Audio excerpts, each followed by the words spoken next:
Dahil sa matinding pagkamis sa namatay na anak, gumawa ang babaeng ito ng robot na perpektong kamukha niya. Ang pinaka nakakatakot ay hindi lang kamukha ng tao ang robot na ito, kundi unti-unti ring nagkaroon ng iba't ibang emosyon. Ang paglilibang, pag-ibig at buhay ay nagiging parang totoo. Di nagtagal, naging isang tunay na tao siya. Nagsimula ang kwento 25 taon na ang nakakaraan. Isang babae na nagngangalang Aurora, kinikilala bilang Einstein sa larangan ng artificial intelligence. Bagaman mayroon siyang napakataas na VI at nagkaroon ng anak sa kanyang asawa, na isang tagapagmana ng isang mataas na uri ng pamilya, hindi pa rin siya kinikilala ng kanyang biyenan na si Chairman Nam Gon-ho. Isang araw pagkatapos ng Android seminar, plano sana ni Aurora na umalis kasama ang kanyang asawa, ngunit nabalitaan niya mula sa subordinate ni Chairman Nam Gon-ho na biglang pumanaw ang kanyang asawa. Sa sumunod na sandali, si Nam Shin, na kasama niya sa seminar, ay dinakip ni Ji Young-hoon. Lumabas na si Chairman Nam Gon-ho ay lubos na nalulungkot sa pagkawala ng kanyang anak, kaya nagpasya siyang sanayin ang kanyang apo na si Nam Shin upang maging susunod na tagapagmana ng korporasyon. Kaya ginamit niya ang buhay ni Aurora upang pilitin si Nam Shin na manatili sa kanyang tabi.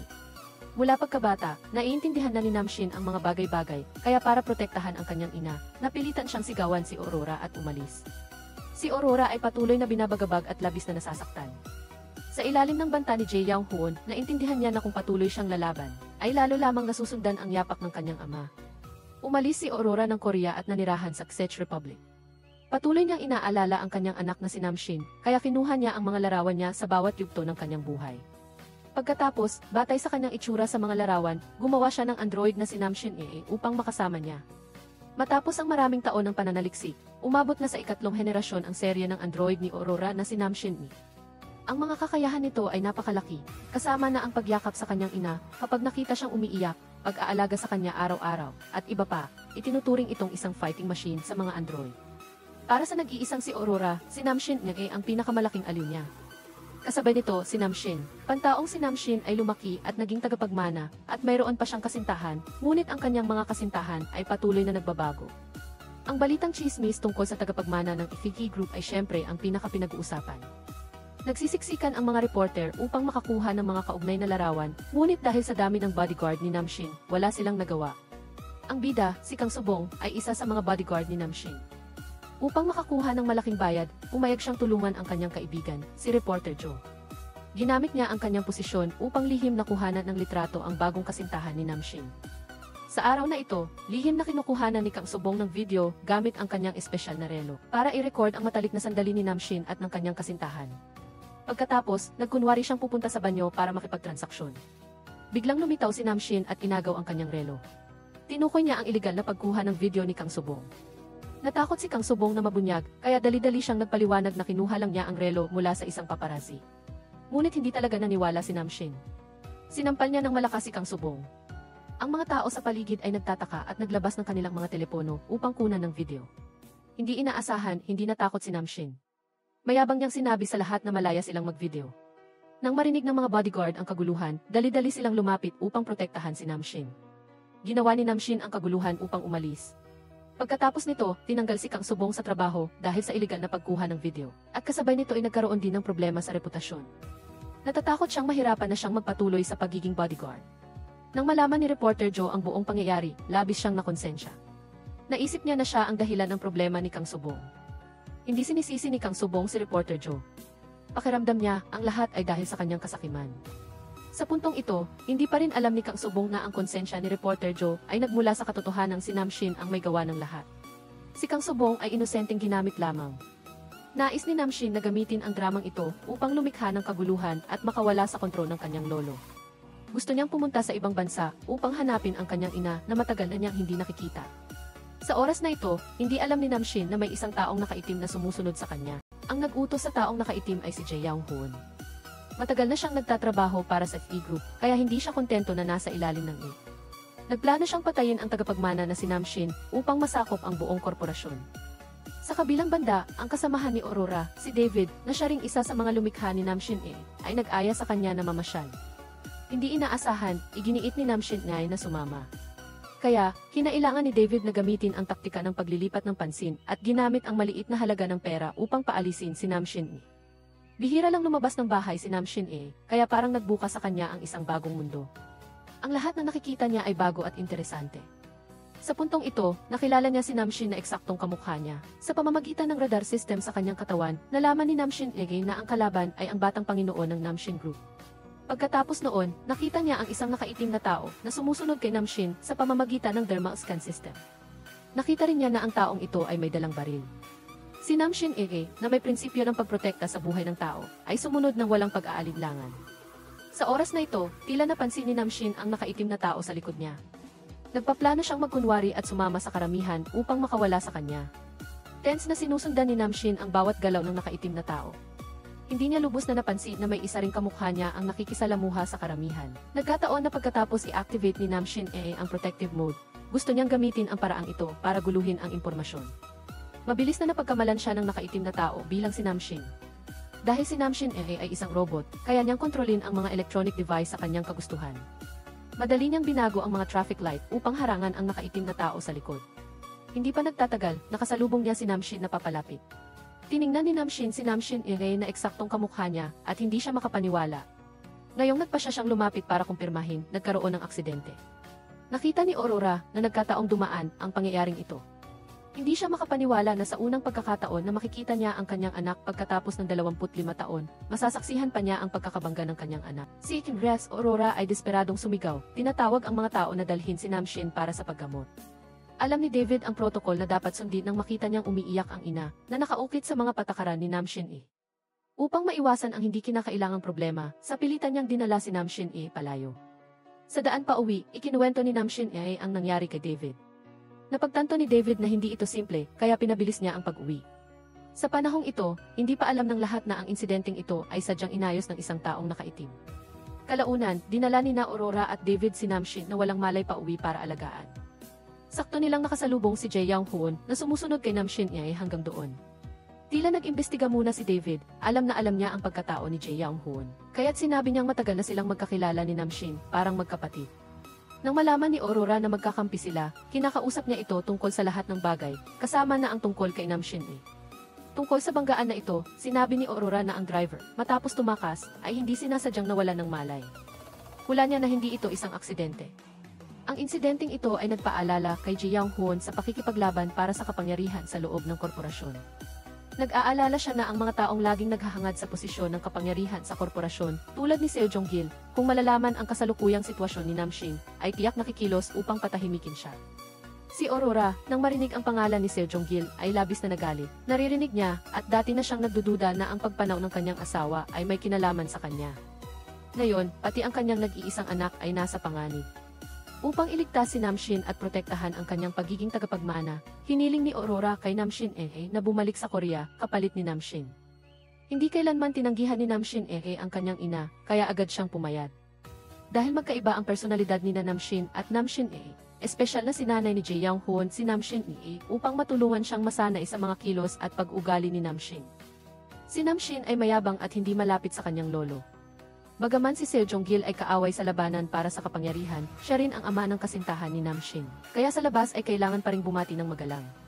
Tungkol naman sa kasintahan na si Seo Yana, tiningnan lang siya ni Namshin bilang isang kapatid at palagi siyang nagpapanatili ng distansya kapag magkasama sila. Pagkatapos ng ilang araw ng matinding pagsasanay ni Jae Young-hoon, si Namshin ay ganap na nagbago mula sa pagiging isang mainit na robot patungo sa pagiging isang mayabang at malamig na si Namshin. Sa Korea, hindi makatiis si Reporter Joe sa konsensya, kaya sinabi niya kay Kang Subong na isa lang siyang kasangkapan. Kamakailan lang, dahil dito, hindi makahanap ng bagong trabaho si Kang Subong. Galit na galit siya at sinabing pupunta siya sa korporasyon upang hanapin si Namshin upang ayusin ang mga bagay-bagay.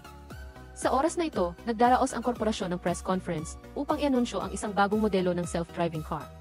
Orihinal na si Namshin ang namamahala sa proyektong ito. Dahil sa kawalan ng balita mula kay Namshin, napunta ang proyekto kay Seo Jong-gil. Habang buong pagmamalaki si Seo Jong-gil na nagpapaliwanag, si Namshin sa halip na si Namshin, ay bumaba mula sa kotse at buong pagmamalaki na pumasok. Kanina, narinig ni Seo Jong-gil mula sa kanyang subordinate na matagumpay na natapos na nakaitim na tao ang kanyang misyon. Napatulala siya at hindi makapaniwala. Matapos paalisin ni Namshin dahan-dahan siyang umatras. Dahil sa superior na katalinuhan ni Namshin buong kumpiyansa niyang ipinakilala ang bagong kotse. Kahit ang mahirap na tanong na ibinigay ni Seo Jong-gil ay perpekto niyang sinagot, na ikinagulat ng lahat. Sa sandaling ito, biglang nagkaroon ng maliit na kaguluhan. Si Kang Subong, na hindi makatarungang ginamit, ay nagdulot ng kaguluhan sa press conference. Minasama ni Kang Subong ang mga ginawa ni Namshin na nagpabagsak sa kanyang reputasyon at hanggang ngayon ay wala pa rin siyang trabaho. Nang makita niya si Kang Subong na lalong nagiging emosyonal, halos umiyak na siya. Sa sandaling iyon, si Namshin na mahigpit na sumusunod sa tuntunin na iyakapin ang Lai kapag umiyak, ay agad na niyakap si Kang Subong na ikinagulat ng mga taong nakakaalam sa lamig ng pagkatao ni Namshin. Ang mga reporter ay lalong nagpatuloy sa pagkuha ng mga litrato at video. Si Seoya na lamang ang labis na nagsiselos. Pagkatapos ng kaguluhan, hinila palabas si Kang Subong ng mga bodyguard, ngunit hindi siya sumuko. Ginamit niya ang konsensya ni Reporter Joe upang papuntahin siya sa bar kung saan nagdiriwang ang korporasyon. Gusto niyang harapin muli si Namshin. Ang resulta ay hindi sinasadya niyang nakita si Seoya na sa banyo. Nakilala rin siya ni Seoya na bilang ang taong nagdulot ng gulo sa press conference. Mali ang pagkakaintindi niya sa relasyon ni Kang Subong at ng kanyang kasintahan, kaya't nagsimula siyang mang-asar. Hindi rin naman si Kang Subong ang tipo ng taong magpapatalo, kaya direkta siyang sumagot. Sa gitna ng kanilang pagtatalo, biglang nasunog ang bar. Sa kaguluhan, nakalimutan ng mga chef na patayin ang kalan, kaya ang sunog ay naging pagsabog ng gas. Sa sandali ng panganib, ginamit ni Kang Subong ang kanyang kakayahan upang makaligtas at inayos ang pagtakas ng lahat. Nang malapit na siyang makalabas ng pinto, napansin ni Kang Subong na nahulog ang kanyang kwintas na lagi niyang suot. Dali-dali siyang bumalik upang hanapin ito, ngunit hindi niya inaasahang naipit siya sa pagsabog. Si Namshin at Ji Yang Hoon ay nasa labas ng bar. Nang marinig nila ang kaguluhan, tumakbo sila papunta rito.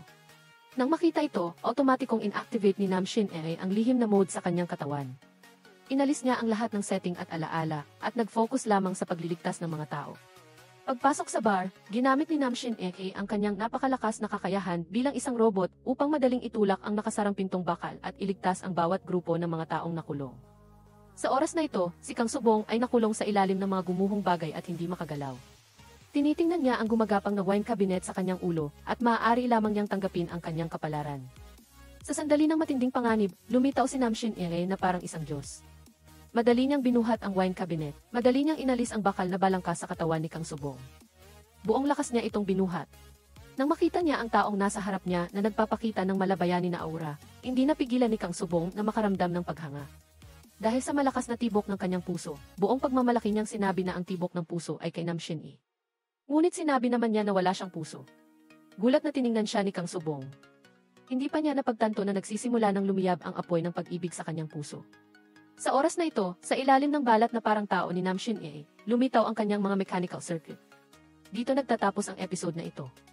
Hello sa lahat, ipagpapatuloy ko ngayon ang episode 3 at 4 ng Korean drama na Are You Human To? Ang episode na pinagbibidahan ni Seo Kang Joon ay nagtapos sa pagkakabangga ni Namshin habang hinahanap ang kanyang ina at pagkahulog niya sa koma. Upang maprotektahan ang posisyon ni Namshin bilang tagapagmana, hiniling ni Aurora kay Namshin na magpanggap bilang si Namshin. Ang mga patakaran ni Namshin ay nagpaiba sa kanya kay Namshin. Nang makaharap siya ng isang aksidente, inactivate niya ang isang nakatagong mode na nagbubura ng lahat ng alaala sa kanyang utak upang mag-focus sa pagliligtas ng mga tao. Sa oras na ito, si Kang Subong ay nakulong sa pinangyarihan at nasa matinding panganib ang kanyang buhay. Naisip niya na mahirap siyang makatakas sa pagkakataong ito. Sa kanyang isip, nagsimula siyang alalahanin ang kanyang buhay. Dati, si Kang Subong ay isang mahusay na martial artist. Nang sumali siya sa pambansang kompetisyon, dahil sa masamang paglaro ng referee, kaya't nasugatan ang kanyang paa sa pakikipag-ugnayan sa kalaban at sa huli ay hindi niya nakuha ang kampeonato. Matapos ang kompetisyon, hindi napigilan ni Kang Subong ang kanyang galit, kaya't kinalagad niya ang kanyang nasugatang paa upang sampalin ang referee. Sa huli, siya ay pinagbawalan ng habang buhay na makipagkompetensya. Mula noon, tuluyan nang nagtapos ang pangarap ni Kang Subong na maging isang martial artist. Nagpasya siyang mag-focus sa paggawa ng pera, kaya lumipat siya sa pagiging personal bodyguard. Kaya't pagkatapos, naganap ang sunod-sunod na pangyayari. Natapos ang pagbabalik tanaw.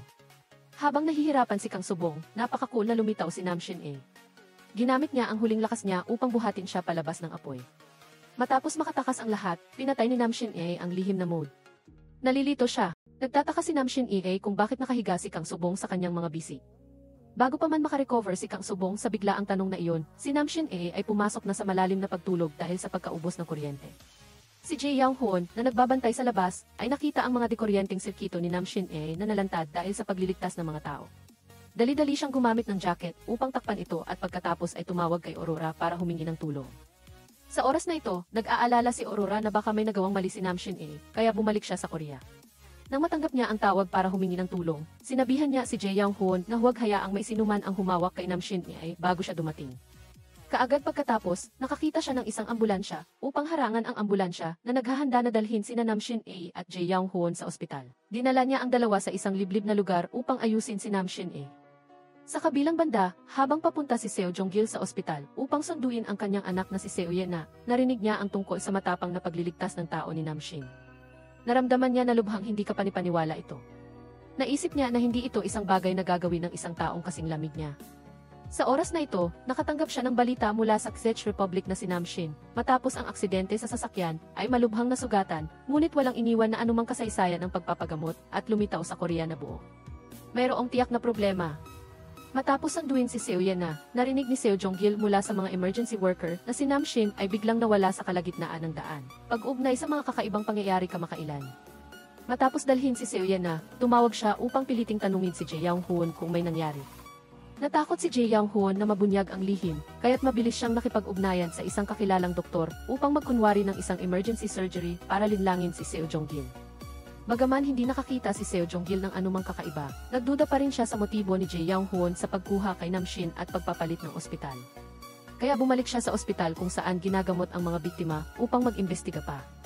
Sa sandaling ito, narinig niya si Kang Subong na nakikipag-usap kay Reporter Joe. Naalala ni Seo Jong-gil na dating lihim na kinukuhanan ng video ni Kang Subong si Namshin para sa malaking bayad, kaya nag-alok siya ng malaking halaga para bilhin siya at ipagpatuloy ang pagiging bodyguard ni Namshin.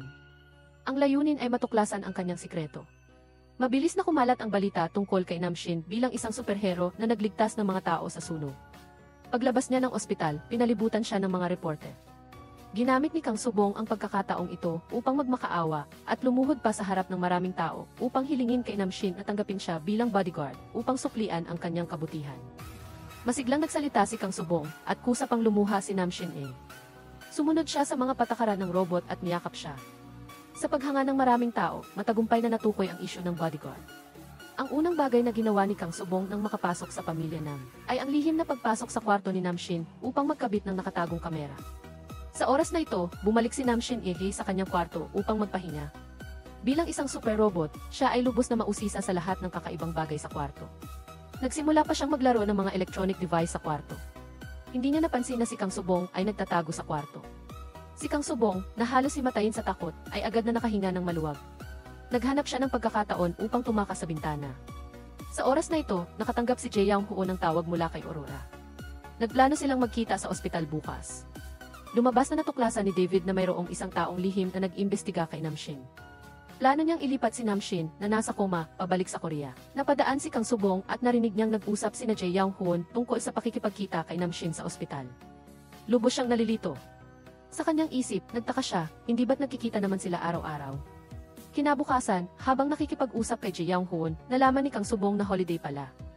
Iniwan ni Jae Young Hoon si Namshin na ay mag-isa sa bahay at siya lang ang kumilos ng mag-isa. Naalala niya ang kanyang niktong pagmamanman noong nakaraang araw, kaya't nagpa siya siyang sundan ang kabilang panig. Lubos na nag-iingat si Jae Young Hoon sa taong ito na biglang umiyak at humiling na maging bodyguard. Pinaalalahanan niya si Namshin na bantayang mabuti si Kang Subong habang wala siya. Dahil sa utos ni Jae Young Hoon, sinundan ni Namshin si Kang Subong hanggang sa ospital. Medyo nagulat siya, bakit kaya nilinlang siya ni Jae Young Hoon para makipagkita ng pribado kay Aurora? Habang nagdududa, nakita niya si Kang Subong na nakatingin kay Namshin na dinadala sa ospital. Dali-dali siyang lumapit para ilayo ang atensyon nito. Tinanong ni Namshin kung bakit siya nasa ospital. Nagulat si Kang Subong at ipinaliwanag na narinig niya si Jae Young Hoon na gustong makipagkita kay Namshin sa ospital, kaya sinadya niyang pumunta para protektahan ito. Kasabay nito, napansin ni Jae Young Hoon na ang kotse sa bahay ay nasa harap ng ospital. Nakita niya sina Namshin at Kang Subong. Matapos pa uwiin ni Jae Young Hoon si Kang Subong, sinisi niya si Namshin Dapat daw ay tinawagan niya ito para ipaalam ang tungkol sa pagsubaybay ni Kang Subong para maiwasan ang hindi kinakailangang gulo. Hindi na naglihim si Namshin Ibunyag niya ang tungkol sa pribadong pagpupulong ni Jae Young Hoon at Aurora, pati na rin ang pagkuha nila kay Namshin pabalik sa Korea, na nagpataas ng tensyon sa pagitan nilang dalawa. Biglang binanggit ni Namshin na nakita ni Kang Subong si Namshin na ikinataranta ni Jae Young Hoon. Dali-dali siyang umuwi upang tanungin si Kang Subong. Natakot si Kang Subong na mabunyag ang kanyang pagiging espiya para kay Seo Jong-gil, kaya nagsinungaling siya na baka nagkamali lang siya ng tingin upang pansamantalang malinlang ito. Kinaumagahan, tiningnan ni Namshin ang mga matatalik na larawan ni Aurora at Namshin sa swimming pool noong bata pa siya sa kanyang telepono. Nais niyang maranasan ang nararamdaman ni Namshin, kaya unti-unti siyang lumubog sa tubig. Napansin ni Kang Subong na si Namshin ay lumubog sa swimming pool sa hating gabi nang hindi gumagalaw. Nag-aalala siya na baka may nangyari sa kanya, kaya't lumundag siya at hinila siya paakyat. Ngunit, hindi sinasadya, nahulog ang kanyang kwintas. Nakita ni Jae Young-hoon ang eksenang ito. Dinala niya si Namshin sa kanyang silid at pinagalitan. Sinabi niya kay Namshin na kailangan niyang magpanggap na si Namshin upang walang sinuman ang makadiskubre sa kanyang sikreto. Lihim na pinanood ni Kang Subong ang surveillance camera at narinig niya ang pangungusap na ito. Labis siyang nagulat. Naalala niya ang taong nakita niya kaninang umaga, kaya naghinala si Kang Subong na mayroong dalawang Namshin sa mundo. Sinabihan niya si Reporter Joe na mag-imbestiga sa ospital. Kinabukasan, pumunta si Namshin sa E-Group para magtrabaho. Sa pulong, nagsalita siya tungkol sa pagpapalaya ng self-driving cars para sa test drive at buong tapang din niyang sinabi na sa loob ng 3 taon, magiging komersyal na ang self-driving cars. Sa panahong iyon, ibibigay ni Chairman Nam Gon-ho ang kanyang posisyon sa kanya. Dahil sa aroganting pahayag na ito, si Seo Jong-gil, na matagal nang naghahangad sa posisyon ni Chairman Nam Gon-ho, ay nagitngit ang ngipin sa galit. Lubos na nasiyahan si Chairman Nam Gon-ho. Ang kanyang apo, na dati walang pakialam sa negosyo ng korporasyon, ay sa wakas ay naliwanagan na. Matapos ang pulong, si Kang Subong, na laging malapit kay Namshin ay nakatanggap ng balita mula kay Reporter Joe na nakunan niya ng litrato si Namshin sa Bay Hospital. Mas mabuti ang makita kaysa marinig. Nagsinungaling si Kang Subong na may sakit ang kanyang ama, kaya humingi siya ng pahinga kay Namshin upang makipagkita kay Reporter Joe sa ospital. Sa panahong iyon, hindi nakalimutan ni Kang Subong na ipadala ang lahat ng impormasyon na nakuha niya sa nakaraang 2 araw kay Seo Jong-gil. Naramdaman ni Seo Jong-gil na ang ideya ng 2 Namshin ay lubhang imposible, kaya't hindi niya ito masyadong pinansin. Sa kabilang banda, natuklasan ni Namshin na nagkabit si Kang Subong ng kamera sa kanyang kwarto. Nag-aalala siya na mabunyag ang kanyang pagkatao, kaya't nag-hack siya sa car system ni Kang Subong. Nang malaman niyang pupunta siya sa ospital upang ibunyag ang kanilang sikreto, dali-dali niyang ipinaalam kay Jae Young-hoon upang mabilis na mailipat si Namshin. Kinontrol ni Namshin ang kamera sa pamamagitan ng kanyang kakayahan, upang kunan ng lihim na video ang peking paglitaw na nasa bahay siya, upang maiwasan ang anumang pagdududa. Bago makapasok si Kang Subong sa silid ng pasyente, humiga na siya sa kama ni Namshin, matagumpay na naiwasan ang investigasyon ni Kang Subong. Kung nagpapanggap, dapat ituloy ang pagpapanggap. Lumitaw si Jae Young-hoon sa tamang oras upang ipaliwanag ang buong kwento. Sinabi niya kay Kang Subong na si Namshin ay nagkaroon ng aksidente sa kotse sa Czech Republic at ang lahat ng kakaibang kilos niya pagkatapos noon ay epekto ng banggaan. Nakita ni Jae Young-hoon si Kang Subong na nagdududa. Hindi niya alam kung gaano nakalalim ang investigasyon ng kabilang panig, kaya't ikinuwento niya ang kanyang lihim na pakikipagkita sa ina ni Namshin. Nagmakaawa siya sa kabilang panig na panatilihing lihim ang tungkol kay Aurora. Ang ganitong taos-pusong pag-uwi ay unti-unting nagpababa ng pagbabantay ni Kang Subong. Matapos ang lahat ng maayos, tinawagan ni Namshin si Aurora. Sinabi niya na nakabalik na si Namshin sa bansa at tapos na ang kanyang misyon. Maaari na siyang umuwi kasama si Aurora. Mula nang lumitaw si Namshin sa puso ni Aurora, ito na lang ang kanyang tanging anak. Pagkatapos ng maikling pag-alo kay Namshin at sinabing dadalhin niya ito pa uwi sa lalong madaling panahon, dali-dali niyang binaba ang telepono. Sa panig ni Kang Subong, dahil sa lahat ng kakaibang nangyari, nalampasan niya ang anibersaryo ng kamatayan ng kanyang ina. Nang makatanggap siya ng tawag mula sa kanyang ama, balisa si Kang Subong at gustong hawakan ang kwintas na iniwan ng kanyang ina, ngunit hindi sinasadya, natuklasan niya na nawawala na ito. Hula niya na nahulog ito sa swimming pool. Habang inililigtas si Namshin noon, dali-dali siyang bumalik para hanapin si Namshin Nakita ni Namshin si Kang Subong na paikot-ikot sa paligid ng swimming pool, kaya lumapit siya para magtanong. Nang malaman niya ang buong kwento, tinakpan niya ang mga mata ni Kang Subong at pagkatapos ay ginamit ang kanyang kakayahan upang kontrolin ang mga kagamitan at sindihan ang ilaw ng swimming pool. Sa huli, tinulungan niya itong mahanap ang kwintas. Dahil sa maingat na kilos ni Namshin nakaramdam ng pagkakonsensya si Kang Subong dahil sa kanyang pagiging espiya. Pagbalik niya sa kanyang silid, itinapon niya sa basurahan ang nakatagong recording device. Sa isang iglap, dumating ang araw ng test drive ng prototype ng self-driving car. Maraming reporter at kaugnay na tauhan ang dumating sa pinangyarihan. Obserbasyon, kasama rin sina Aurora at David. Lihim na naghanap ng hacker si Seo Jong-gil para guluhin ang sistema at magdulot ng kaguluhan. Walang kamalay-malay si Namshin tungkol dito. Nakasakay siya sa ibang sasakyan, kasama si Kang Subong na sumusunod sa self-driving car. Habang nasa biyahe, nakonsensya si Kang Subong at ayaw nang magtrabaho para kay Seo Jong-gil. Kinuha niya ang pagkakataong ito para magbitiw kay Namshin. Nawala ng kontrol ang self-driving car at humaharurot sa kalsada na nagdulot ng maraming insidente. Sa gitna ng kaguluhan, bumagsak ang pintuan ng sasakyan, kaya ang security personnel na gustong lumipat sa manual driving mode ay natapon sa kalsada. Nang makita ito, sinubukan ni Namshin na i-hack ang control system. Upang mapahinto ang sasakyan, ngunit nabigo, maaari lamang siyang magbigay ng utos kay Kang Subong na lumapit sa self-driving car, upang madali siyang makatalon dito at preno. Sa sumunod na segundo, si Namshin, pagkapasok pa lamang sa self-driving car, ay itinapon palabas ng nagwawalang sasakyan at kinalagkad ng 0 metro. Sa huli, sa pamamagitan ng kanyang malakas na pangangatawan, si Namshin ay nakabalik sa sasakyan at inapakan ang preno na naiwasan ang mas malaking banggaan. Buong lakad na sinundan ni Kang Subong, at pagkatapos huminto ang sasakyan, ang unang ginawa niya ay tingnan ang mga sugat ni Namshin. Ngunit natuklasan niya ang mga nakalantad na electrical circuit sa likod ni Namshin. Habang nagkatinginan sila, si Kang Subong ay namangha at hindi makapagsalita. Ang episode na ito ay nagtatapos, kumusta sa lahat? Ngayon ay patuloy kong ihahatid sa inyo ang episode 5 at 6 ng Korean drama na Are You Human na pinagbibidahan ni Seo Kang-joon. Ang kwento ay nagpapatuloy mula sa nakaraang episode. Ang robot na si Namshin A ay nasangkot sa labanan para sa kapangyarihan. Ang proyekto ng self-driving car na pinamumunuan ni Namshin ay sinabotahe ng kalaban na si Seo Jong-gil. Sa panahon ng test drive, nagdulot ito ng maraming insidente. Sa kritikal na sandali, hindi nataranta si Namshin A. Ginawa niya ang lahat para makontrol ang nagwawalang sasakyan na ikinasugat ng kanyang likod.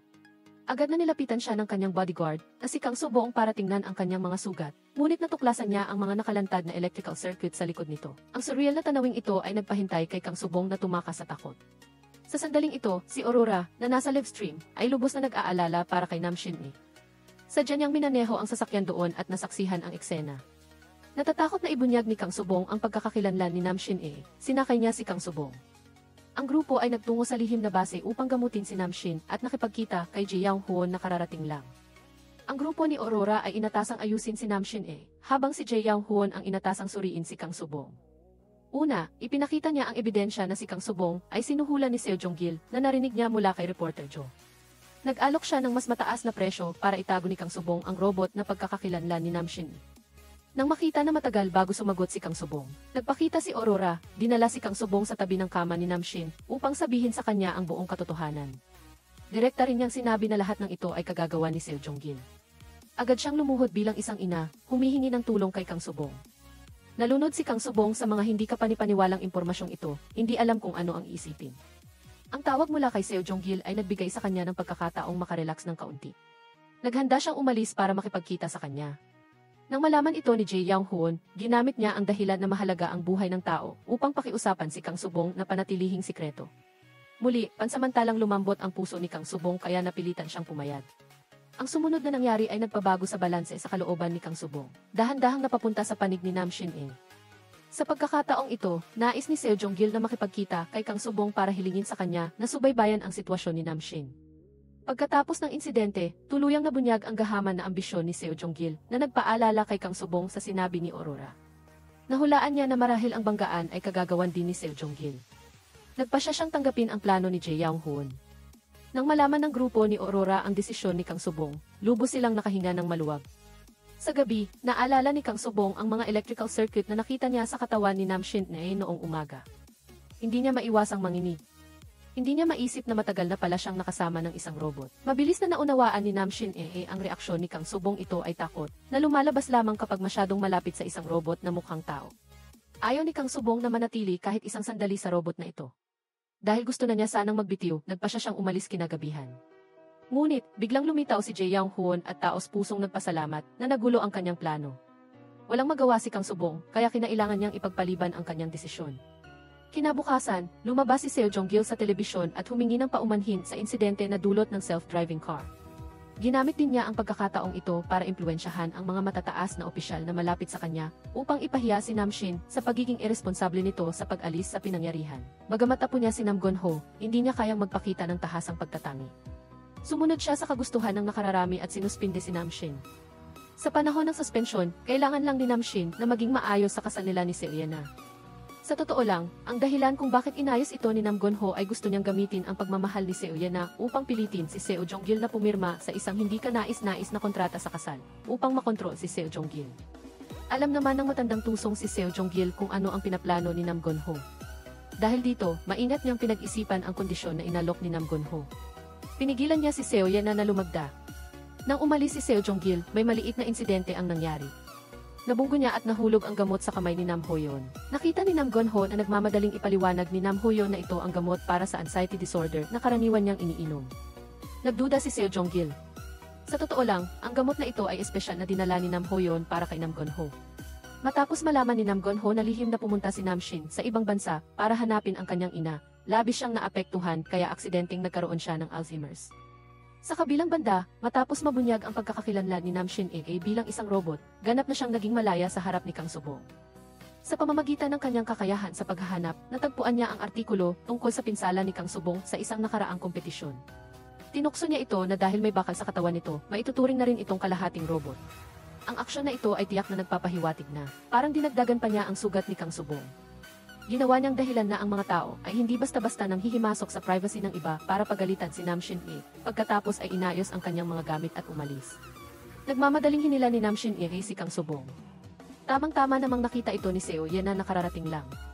Nagselos siya, kaya walang sinabi at hinila si Nam Shin palayo. Sinamantala naman ni Kang Subong ang pagkakataong ito para tumakas. Sa sumunod na segundo, nakawala si Nam Shin kay Seo Ye na. Ginamit niya ang ihi sa kanyang utak para hanapin si Kang Subong, para humingi ng paumanhin sa kanyang mapangahas na pag-ugali kanina. Nagmakaawa siya na manatili ito at tulungan siyang maging mas tao para labanan si Seo Jong-gil. Naalala ni Kang Subong ang mga ginawa ni Nam Shin para sa kanya, kaya sa huli ay nagpasya siyang manatili. Sa sandaling ito, hiniling ni Aurora kay Ji Young-hoon na ipasok siya sa korporasyon upang imbestigahan ang sanhi ng banggaan ng self-driving car. Nais niyang kumpirmahin kung ito ay isang aksidente o sinadya. Lubos na naguluhan si Ji Young-hoon. Maaari niyang ipaubaya ang bagay na ito kay Nam Shin na may superior na utak. Bakit niya kailangang ipagsapalaran na matuklasan at personal na lumabas? Sa puntong ito, inamin ni Aurora ang isang lihim, mayroong power switch si Nam Shin na hindi niya alam mismo. Pagkatapos magising ni Nam Shin, sisimulan ni Aurora ang switch upang mawala si Nam Shin. Hindi niya gustong lumapit si Nam Shin sa proyekto ng self-driving car dahil nag-aalala siyang matutuklasan ito ni Nam Shin Ang isang katulad na switch ay nasa katawan ni Nam Shin. Hindi inasahan ni Ji Young-hoon na magiging ganoon kalamig si Aurora kay Nam Shin lubos siyang nagulat. Kalaunan, matapos makumpleto ang investigasyon ni Aurora, sinamantala niya ang pagkakataon upang i-restore at i-upgrade ang sistema ng seguridad. Gayunpaman, bago siya umalis sa korporasyon, nakasalubong niya si Seo Jong-gil. Alam ni Seo Jong-gil na si Aurora ay may sama ng loob sa kanya dahil sa pagpapaalis niya dito noong nakaraan. Nais niyang gamitin si Aurora para pigilan ang kasal ni Nam Shin at Seo Ye na kaya sinabi niya ang tungkol sa personal na pagtatalaga ni Chairman Nam sa kasal para kay Aurora. Ang balitang ito ay nakahuli kay Aurora na hindi handa. Sumumpa siya na pipigilan niya ang kasal na ito, ngunit sa kasamaang palad, hindi sumang-ayon ang mga pangyayari sa kanyang kagustuhan. Nasa bahay pa rin ni Nam Shin si Seo Ye na. Nang makita niya sina Nam Shin at Kang Subong na nagtatawanan at bumalik, dahil sa selos, mas naging determinado siyang magpakasal kay Nam Shin sa lalong madaling panahon. Kaya nakipag-ugnayan siya sa lahat, at pagkatapos ay ibinigay ang prenuptial agreement kay Chairman Nam. Nag-aalala si Ji Young-hoon na mabunyag ang pagkakakilanlan ni Nam Shin kaya lihim siyang nagbigay ng senyas kay Nam Shin upang tanggihan ang kasal. Agad na inilabas ni Nam Shin sa kanyang utak ang paraan upang tanggihan ang kasal, ang magkunwari na may kasintahan mula sa ibang kasarian. Nakita lang si Nam Shin na binuksan ang pinto, hinila si Kang Subong, at pagkatapos ay walang awa itong hinalikan sa mukha. Pagkatapos ng halik, hinila ni Nam Shin si Kang Subong palayo upang si Ji Young-hoon. Iniwan niya si Ji Young-hoon para maglinis ng kalat. Ang kasal na ito ay nawasak ng walang kahirap-hirap para kay Seo Jong-gil. Tuwang-tuwa siya sa loob, ngunit kailangan niyang magkunwari na galit at hilahin si Seo Ye na at ang kontrata palayo. Pagkaalis ng lahat, humingi ng paumanhin si Ji Young-hoon kay Chairman Nam dahil sa hindi niya pagiging maayos sa pamamahala kay Nam Shin. Alam ni Chairman Nam na si Nam Shin ang nagkamali, kaya hindi niya pinahirapan si Ji Young-hoon. Mabait niyang kinuha ang ilang pera at sinabihan si Ji Young-hoon na bumili ng masarap na pagkain. Ang pangyayaring ito ay nagpaalala kay Ji Young-hoon sa kung paano niya nakilala si Chairman Nam noon. Kinuha siya ni Chairman Nam mula sa ampunan at dinala sa bahay ng pamilya Nam. Gumamit siya ng malaking halaga ng pera at isang pangako ng pantay na pagtrato kay Nam Shin, para hilingin sa kanya na maging anino ni Nam Shin. Habang ibinabahagi ang papuri kay Nam Shin, kailangan din niyang akuin ang lahat ng pagkakamali ni Nam Shin. Kaysa sa pagkapahiya na magtago lamang sa dilim, hindi matanggap ni Ji Young-hoon na magdusa sa ampunan, kaya agad siyang sumang-ayon kay Chairman Nam. Pagkatapos noon, nabuhay lamang siya para kay Nam Shin. Sa kabilang banda, nahihiya si Kang Subong dahil nawala ang kanyang unang halik. Nabatid ni Nam Shin na ang paghalik ng walang pahintulot ay lubhang nakakasakit. Hinabol niya si Kang Subong sa pamamagitan ng gihi upang humingi ng tawad. Nang malaman niyang hindi pa kumakain si Kang Subong buong magdamag, sinuri ni Nam Shin-e ang kanyang mga kagustuhan batay sa data sa kanyang utak. Nagrekomenda siya ng isang restaurant, at siya naman ay naghintay sa labas ng kainan sa buong proseso. Pagkatapos kumain, napansin ni Kang Subong na umuulan sa labas. Wala na si Nam Shin-e na naghihintay sa labas kanina. Nagpa siyang umuwi kahit umuulan. Sa sandaling ito, lumitaw ang isang payong sa itaas niya, at ang maihawak ng payong ay si Nam Shin-e. Nakita ni Kang Subong na si Nam Shin-e ay inaalala lang ang kanyang sarili sa pagpayong sa kanya, samantalang siya naman ay nababasa. Nasiyahan at nasaktan ang kanyang puso. Kaya tinanggap niya ang paghingi ng tawad ni Nam Shin-e. Hiniling niya sa kabilang partido na sundin siya mula ngayon. Matapos masayang sumang-ayon si Nam Shin-e, sabay silang umuwi. Nakita nila si Seo Yan na may bagahe sa gate. Hindi siya sumuko at gusto pa rin niyang magpakasal kay Nam Shin, kaya lumipat siya dito kinagabihan. Sa sandaling ito, iniulat ni Jae Young-hoon kay Aurora ang insidenteng nangyari kagabi. Naniniwala si Aurora na kung makukumbinsi si Seo Yan na, mapipigilan ang kasal, ngunit tanging ang tunay na si Nam Shin lang ang makakumbinsi kay Seo Yan na. Sa sandaling ito, nagdala ang doktor ng magandang balita, kung gagamitin ang ultrasound waves para pasiglahin ang utak ni Nam Shin, matutulungan siyang magising. Nagpa siya si Aurora na subukan ito. Pagkatapos ng trabaho, pagod na umuwi si Jae Young-hoon. Nakita ni Nam Shin-e na masama ang kanyang kalooban, kaya sadya siyang nagdala ng beer para makipag-usap sa kanya. Masiglang sinabi ni Nam Shin-e na susundin niya ang mga salita ni Jae Young-hoon mula ngayon. Naalala ni Jae Young-hoon ang power switch sa katawan ni Nam Shin-e at lumambot ang kanyang puso. Pinaalalahanan siyang huwag masyadong magtiwala sa mga tao. Hindi alam ni Nam Shin-e ang malalim na kahulugan ng pahayag na ito, tahimik siyang nag-isip buong gabi. Pagkatapos magpuyat buong gabi, nakita ni Nam Shin-e si Kang Subong na nagjo-jogging. Masaya siyang sumama sa kanya sa umaga. Ang kanilang malapit na interaksyon ay nakita ni Seo Yan at Chairman Nam na nagjo-jogging din sa harap nilang dalawa, tahasang pinagbantaan ni Chairman Nam ang kaligtasan ng pamilya ni Kang Subong. Pinilit niya si Nam Shin na sumang-ayon sa kasal. Ang malamig na pagtanggi ni Nam Shin ay nagpalala sa Alzheimer's ni Chairman Nam, na pagkamalan niyang ang kanyang apo ay ang kanyang anak. Narinig ni Nam Ho-yeon ang kaguluhan at nagmadaling bumaba para ibalik si Chairman Nam sa kanyang silid. Nagkataon na dumating si Seo Jong-gil para sunduin si Seo Yan na pauwi, kaya narinig niya ang mga walang kabuluhang salita ni Chairman Nam. Nahulaan niya na malamang na may Alzheimer si Chairman Nam, kaya ngumiti siya at umalis. Nabangga ni Jae Young-hoon si Seo Jong-gil habang papalabas ito. Nag-aalala siyang matuklasan ni Seo Jong-gil ang sakit ni Chairman Nam, kaya sinabi niya ito kina Nam Ho-yeon at Seo Yan na. Sa kritikal na sandali, nagpa siya si Seo Yan na tumulong sa pag-imbestiga sa kanyang ama. Nang pumunta si Seo Yan na sa kumpanya para hanapin si Seo Jong-gil, natuklasan niya na may hinahanap sa computer ng kanyang ama na isang uri ng sedative na siya ring dinala ni Nam Ho-yeon dati. Nakumpirma niya na alam na ng kanyang ama ang lahat. Sa panig ni Kang Subong, dinala niya si Nam. Dinala niya si Nam Shin-e pauwi para bisitahin ang kanyang ama na matagal nang hindi niya nakikita. Sinabi niyang bumalik na siya sa bahay ng pamilya Nam para maging bodyguard, at saka, lubos siyang pinahahalagahan ngayon. Hindi marunong magsinungaling si Nam Shin-e, kaya nabunyag niya na hinalikan niya si Kang Subong. Dahil dito, nagkamali ang ama ni Kang Subong sa relasyon nilang dalawa. Kaya, galit na sinampal niya ito agad. Nang makita ang gulo, hinila na lamang ni Kang Subong si Nam Shin-e palayo. Napansin ni Nam Shin-e na mabilis ang tibok ng puso ni Kang Subong, kaya maingat siyang nagtanong kung dahil ba sa labi niya na parang tao, kaya bumibilis ang tibok ng puso nito. Para patunayan na hindi siya natitinag, muling hinalikan ni Kang Subong si Nam Shin-e. Idiniin niya na ang pangyayaring ito, walang siyang nararamdaman para sa mga robot. Inosenteng naniwala si Nam Shin sa sinabi ni Kang Subong. Lumingon siya para kuhanin ang sasakyan, hindi inaasahan na si Kang Subong, na nakatayo pa rin sa lugar, ay namumula sa hiya. Kasabay nito, formal na sinimulan ni Nam Shin ang ultrasound therapy. Sinabi ni Jae Young-hoon kay David na malamang alam na ni Seo Jong-gil na may Alzheimer si Chairman Nam. Nag-aalala siya na dahil sa pagnanais ni Seo Jong-gil na makipag-agawan sa kapangyarihan, muli niyang sasaktan si Nam Shin. Kaya sinabi niya kay Aurora na mayroong nag-imbestiga sa pinsala ni Nam Shin sa Czech Republic. Sa sandaling ito, wala silang kaalam-alam na ang taong pinadala ni Seo Jong-gil sa Czech Republic ay nakabalik na sa bansa. Kinagabihan, nais ni Nam Ho-yeon na gamitin ang kanyang anak na si Hee-dong upang makakuha ng kaunting pabor mula kay Chairman Nam. Dinala niya ang bata upang bisitahin ang kanyang lolo na si Hee-dong na may sakit sa puso mula pa noong bata pa siya. Nag-aalala si Nam Ho-yeon na mamaliitin ito ni Chairman Nam dahil mas gusto niya ang malalakas na tao, kaya palagi niyang itinago ito. Sa sandaling ito, nakipagkita si Nam Ho-yeon kay Seo Jong-gil. Ginamit niya ang sakit ni Hee-dong upang takutin siya, pinipilit siyang sabihin ang katotohanan tungkol sa kalagayan ni Chairman Nam. Para sa kinabukasan ng kanyang anak, napilitan si Nam Ho-yeon na sabihin ang katotohanan tungkol sa sakit ni Chairman Nam. Sa panig ni Nam Shin-e at Kang Subong, nakita nila si Chairman Nam na naghihintay sa gate. Sa sandaling ito, malumanay ang kanyang tono, parang naging isang mabait na matandang lalaki. Humingi siya ng tawad kay Kang Subong sa kanyang mga nakaraang kamalian at umasa na patuloy niyang poprotektahan ang kanyang apo. Pagkatapos nito, hinawakan ni Chairman Nam ang kamay ni Nam Shin-e at binanggit ang kanyang Alzheimer's. Ngunit hindi niya alam na ang kamay ni Nam Shin-e ay mayroong lie detector device. Kung magsisinungaling ang kabilang partido, kukurap si Nam Shin-e. Sa sandaling ito, napansin ni Kang Subong ang pagkurap ng mata ni Nam Shin-e. Alam niyang hindi naman talaga may Alzheimer si Chairman Nam. Dito nagtatapos ang episode na ito, kumusta sa lahat? Ngayon ay patuloy kong ihahatid sa inyo ang episode 7 at 8 ng Korean drama na Are You Human na pinagbibidahan ni Seo Kang-joon. Karugtong ito ng nakaraang episode, si Chairman Nam, sa harap ng lahat, napagkamalan niyang ang kanyang apo na si Nam Shin-e ay ang kanyang namayapang anak. Nang ang lahat ay kumbinsido na may Alzheimer si Chairman Nam, natuklasan ni Nam Shin-e sa pamamagitan ng lie detector na hindi siya may sakit.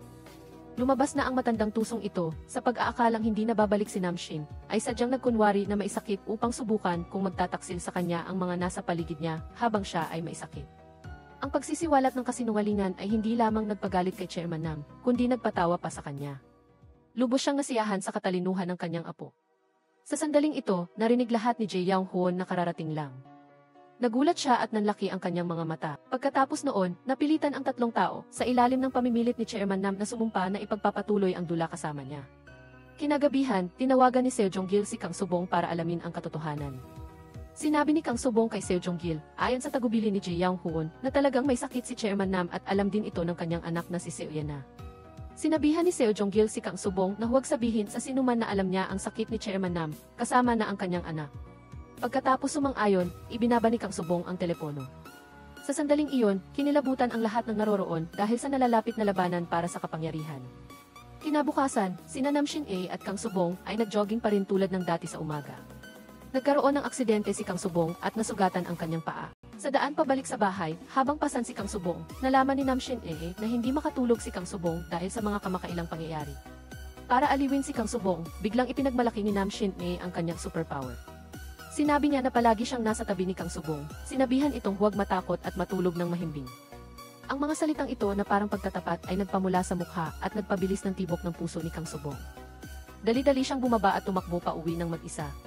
Nakasalubong nila si Hee-dong na paparating para hanapin si Nam Shin-e at hingin ang kanyang mga laruan sa harap ng pinto. Nang malaman ito ni Nam Ho-yeon, natakot siyang baka maging kasing walang silbi si Hee-dong gaya ni Nam Shin, kaya hinila niya si Hee-dong palayo. Sa pamamagitan ng kanyang X-ray vision, natuklasan ni Nam Shin-e ang pacemaker sa katawan ni Hee-dong. Lihim niyang ibinulsa ang telepono. Alam ni Nam Shin-e na ang signal ng telepono ay makakaapekto sa pacemaker at maglalagay sa panganib sa buhay ni Hee-dong. Nakita nilang dalawa si Hee-dong na nagtatago sa sulok, naglalaro ng telepono. Sa sandaling ito, dumating din si Nam Ho-yeon. Nakita niya si Hee-dong na biglang nawala ng malay at hindi niya alam ang gagawin. Mabilis na itinapon ni Nam Shin-e ang telepono mula sa kamay ni Nam Ho-yeon at pinayuhan si Nam Ho-yeon na kung ayaw niyang muling mawalan ng malay si Hee-dong dahil sa paghinto ng pacemaker, huwag niyang papalapitin si Hee-dong sa telepono. Hindi alam ni Nam Ho-yeon kung kailan nalaman ng kanyang pamangkin ang sikreto ni Hee-dong. Nag-aalala siya na baka alam na rin ni Chairman Nam, kaya galit niyang kinuha si Hee-dong at umalis. Kinabukasan, dahil sa pagmamadali ni Seo Jong-gil na agawin ang korporasyon, ginamit niya ang Alzheimer's ni Chairman Nam bilang dahilan upang magpatawag ng pulong ng mga shareholder para alisin si Chairman Nam. Dumating si Nam Shin-e sa bulwagan. Hawak niya ang isang recording device upang ibunyag ang sabwatan ng grupo ni Seo Jong-gil para ibagsak si Chairman Nam. Lumabas na narinig ni Nam Shin-e si Hee-dong na nagsasabi na ginamit ni Seo Jong-gil ang sakit ng bata para takutin si Nam Ho-yeon. Kaya't sumumpa siya kay Nam Ho-yeon na may kakayahan siyang protektahan si Hee-dong upang hikayatin siyang ibunyag si Seo Jong-gil. Pagkatapos sumang-ayon ni Nam Ho-yeon, nagkunwari siyang nagpadala ng diagnosis result kay Seo Jong-gil upang i-record ang kanilang plano. Pagkatapos nito, nabunyag ang katotohanan. Agad na nagpakita si Chairman Nam na puno ng ningning. Ginantihan niya ang grupo ni Seo Jong-gil. Kalaunan, sa pulong ng mga shareholder, pinatugtog ni Chairman Nam ang recorded na nilalaman. Ipinunto ng subordinate ni Seo Jong-gil na hindi kasama ang boses ni Seo Jong-gil sa recording. Kaya, ipinakita niya ang kanyang kakayahan sa pag-arte upang ibaling ang sisi sa iba. Ayon sa kasabihan, mas matanda, mas maanghang ang luya. Ang pagtanggal sa boses ni Seo Jong-gil ay ideya ni Chairman Nam. Ginawa niya ito upang panatilihin ang ebidensya para takutin si Seo Jong-gil, at kasabay nito, gamitin ang pagkakataon para alisin ang mga tauhan ni Seo Jong-gil. Sa kabilang banda, matapos maharap si Seo Jong-gil, masayang tumakbo si Nam Shin-e papunta kay Kang Subong para humingi ng gantimpala. Napansin ni Kang Subong na malapit nang maubusan ng baterya si Nam Shin E, kaya nagmamadali siyang dinala si Nam Shin E sa basement para palitan ang baterya. Ngunit, hindi niya inaasahan na makikita sila ni Seo Yena, na nagmamadaling dumating upang ipaliwanag ang mga aksyon ni Seo Jong-gil, at natuklasan ang lihim na pagkakakilanlan ni Nam Shin. Lumitaw si Jae Young Hoon sa kritikal na sandali. Dinala ni Jae Young Hoon si Seo Yena sa lihim na pinagtataguan ni Nam Shin. Nakita ni Seo Yena si Nam Shin na walang malay at hindi niya mapigilan ang pag-iyak. Niyakap siya ni Nam Shin ayon sa protocol, ngunit nagalit lamang ito kay Seo Yena. Galit niyang sinumbatan si Nam Shin na nakakasuklam ang paggamit ng robot para dayain ang damdamin. Hindi na makatiis si Jae Young Hoon, kaya sinabi niya na kung hindi dahil kay Seo Jong-gil, hindi sana nakahiga si Nam Shin doon. Hindi niya alam ang sitwasyon. Pagkatapos ng pag-alis ng galit na grupo ni Jae Young Hoon, kusa nang nilapitan ni Aurora si Seo Yena at diretsahang sinabi ang ginawa ni Seo Jong-gil, umaasa na maitago niya ito. Si Seo Yena ay sa simula ay hindi naniwala na gagawin ito ng kanyang ama, ngunit ang kanyang pagmamahal kay Nam Shin ay nagtulak sa kanya na panatilihin ang lihim na ito. Kinabukasan, tumayo si Seo Yena sa harap ni Seo Jong-gil at Chairman Nam, sinasabing mabilis niyang tatapusin ang kasal kay Nam Shin.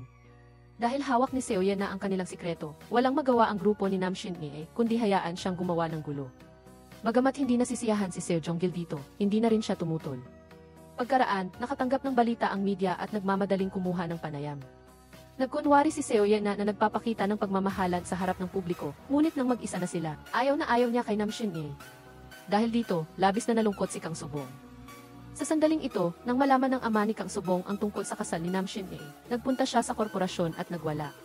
Kinwestiyon niya si Nam Shin kung nilalaro lang ba nito ang damdamin ni Kang Subong at muntik na niyang ibunyag na naghalikan na sila. Sa pagmamadali, binuhat ni Nam Shin ang ama ni Kang Subong palabas ng kumpanya. Nangako siyang poprotektahan niya si Kang Subong ng maayos. Ang mga salitang ito, na parang pagtatapat, ay labis na nagpataoch kay Kang Subong. Kasabay nito, nakaramdam siya ng awa kay Nam Shin dahil palagi nitong inuuna ang kapakanan ng iba.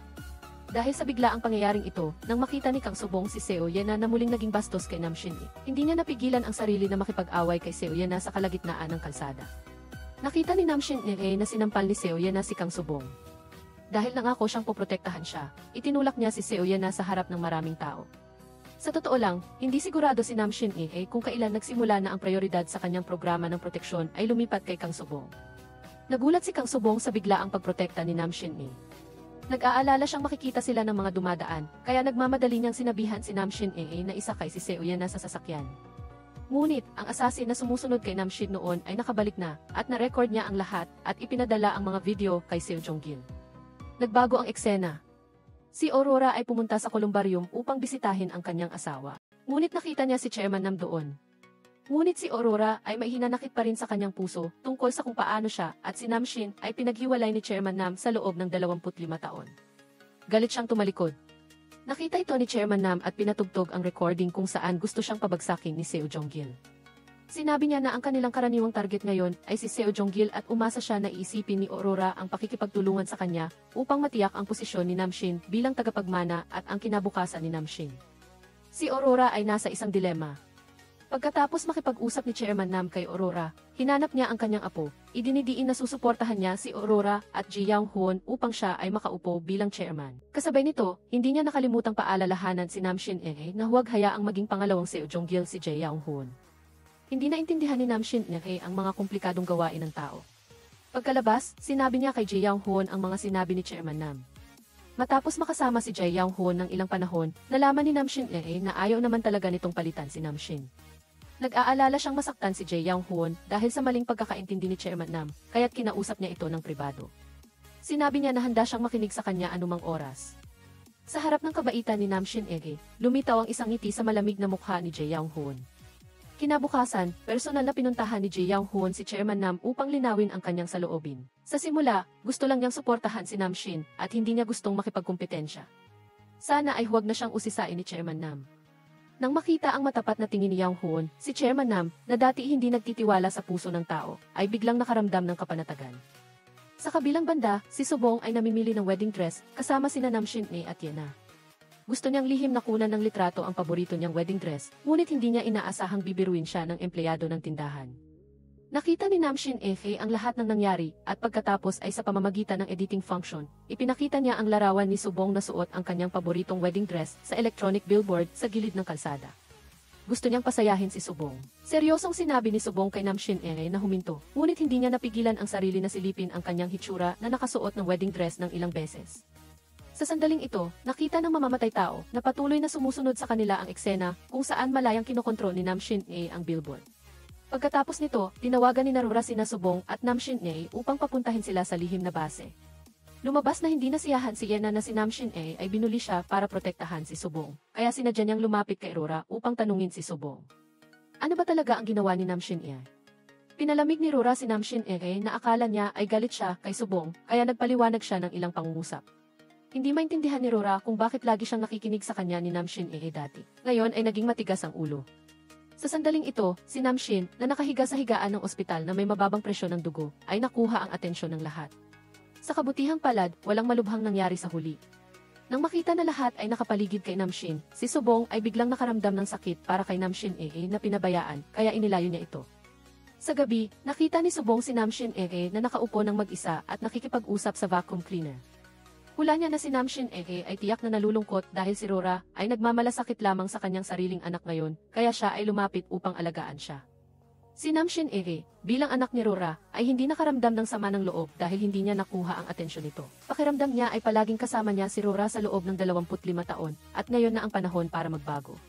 Ang pagiging simple ni Nam Shin-e ay lalong nagpasakit sa puso ni Subong para sa kanya, kaya dinala niya ito sa buong magdamag. Pagkatapos ng gabing ito, lalong naging malapit ang relasyon ng dalawa.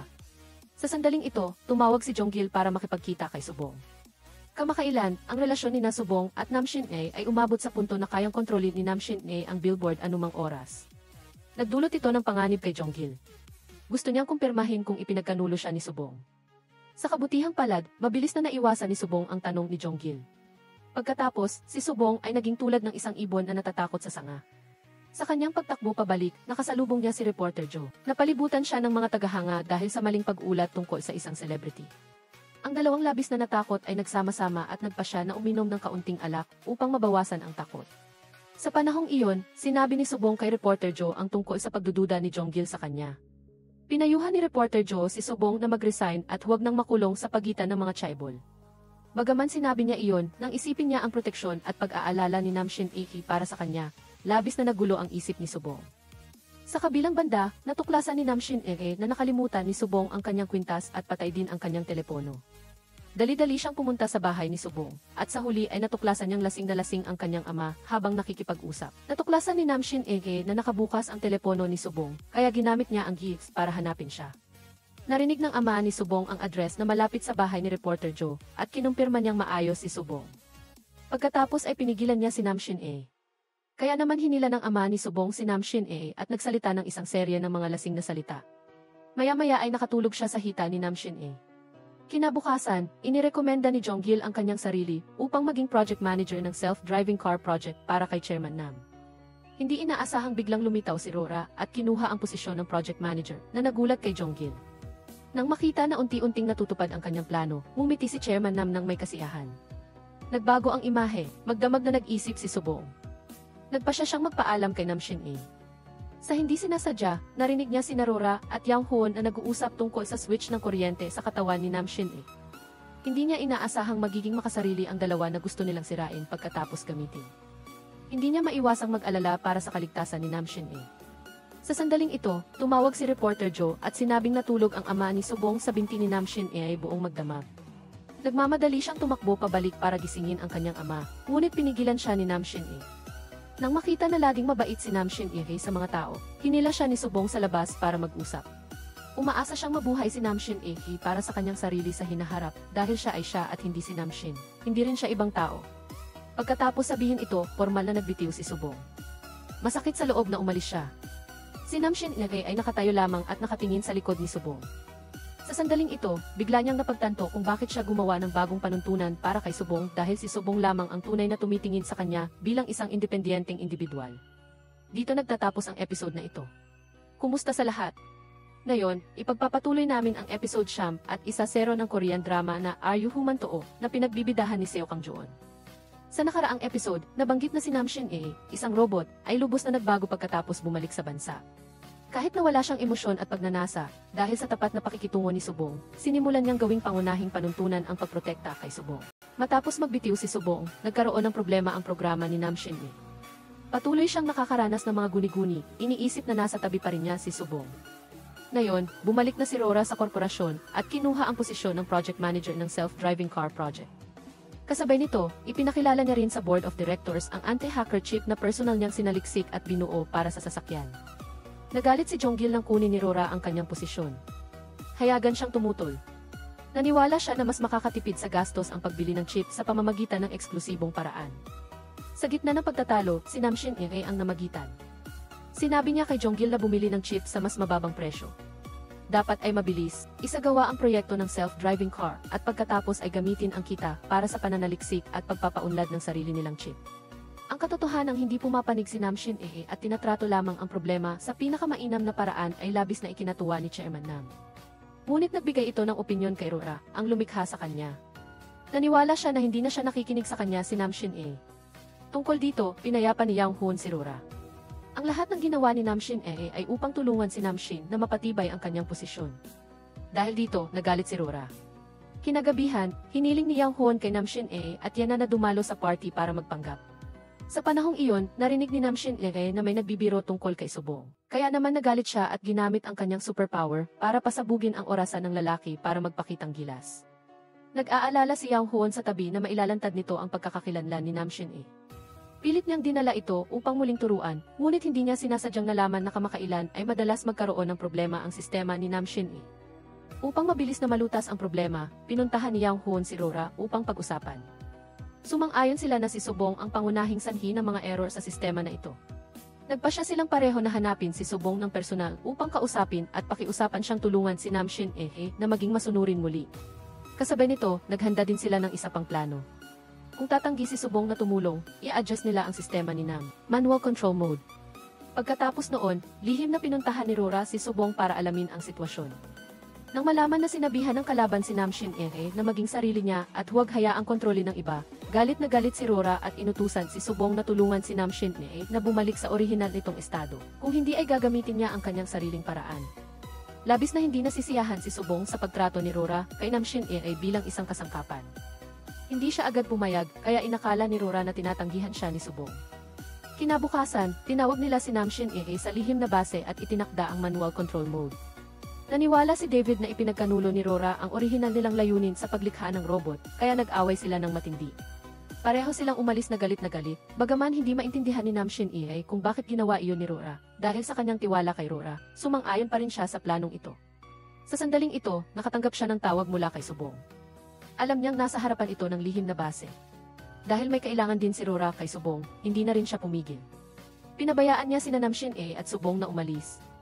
Mula nang pakinggan ni Nam Shin-e ang mungkahi ni Subong, nagsimula siyang matuto kung paano mag-isip ng nakapag-iisa. Sa pagkakataong ito, siya mismo ang nagdala kay Subong sa parke at inanyayahan siyang magbisikleta ng magkasama. Sa daan, ang dalawa ay nagbisikleta, nagmasid sa tanawin at nagtalo na parang isang mag-asawa na baliw sa pag-ibig. Pagkatapos magbisikleta, mahusay ding naghanda si Nam Shin-e ng sorbetes para kay Subong. Muling nagdulot ng panginginig sa kanya. Dahil dito, si Subong ay palaging nag-aalangan, hindi alam kung dapat ba siyang makinig kay Rora at gawing kasangkapan si Nam Shin-e. Matapos ang matagal na pag-iisip, pinakiusapan ni Subong si Nam Shin-e na sundin ang payo ni Rora at Yang Hoon at gampanan ng maayos ang papel ni Nam Shin. Para sa kanya naman, nagpasya siyang magbitiw dahil sa takot kay Jonggil. Umaasa siyang maiintindihan niya ang kanyang pag-atras. Huwag na rin daw silang magkita muli sa hinaharap. Tinanggap ni Nam Shin-e ang mga salita ni Subong na parang utos. Ibinalik niya ang kwintas na pinahahalagahan niya at pinayuhan siyang mamuhay ng maayos. Sa sandaling ito, tiningnan ni Subong ang pag-alis ni Nam Shin-e na may mapait na pakiramdam sa kanyang puso. Ang oras ay lumipas. Dumating ang araw ng kasal ni Nam Shin-e at Yena. Si Nam Shin-e ay sumusunod na ngayon sa plano ni Rora. Suot niya ang relo na kayang magpalit sa manual control mode anumang oras. Si Jonggil, matapos marinig ang ulat ng mamamatay tao, ay nalaman na nakipag-ugnayan si Subong kay Rora at kumbinsido na may nalaman si Subong.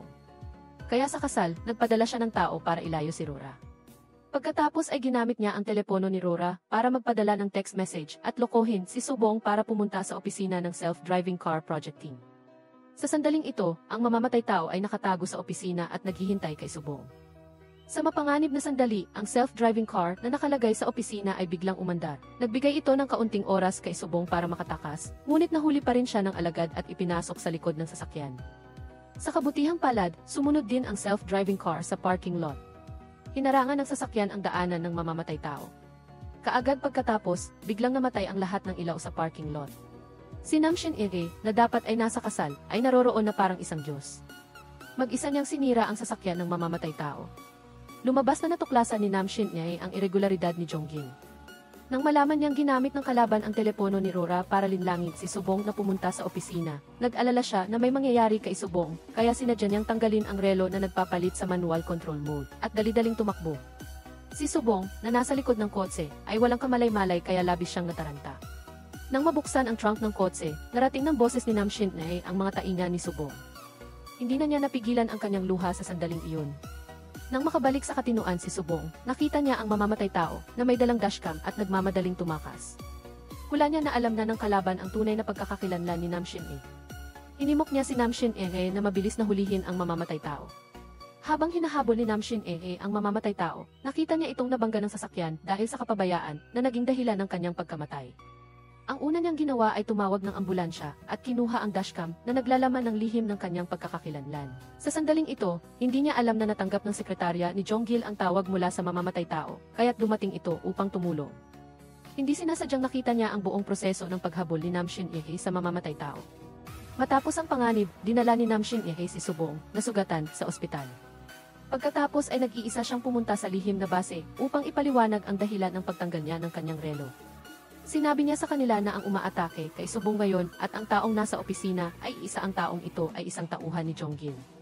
Ngayon, namatay na siya dahil sa isang aksidente. Sa sandaling ito, ipinabatid ng doktor na ang dating paggamot sa ultrasound ay walang resulta, kaya't kailangan itong itigil. Labis itong ikinabahala ni Narora at Yang Hoon.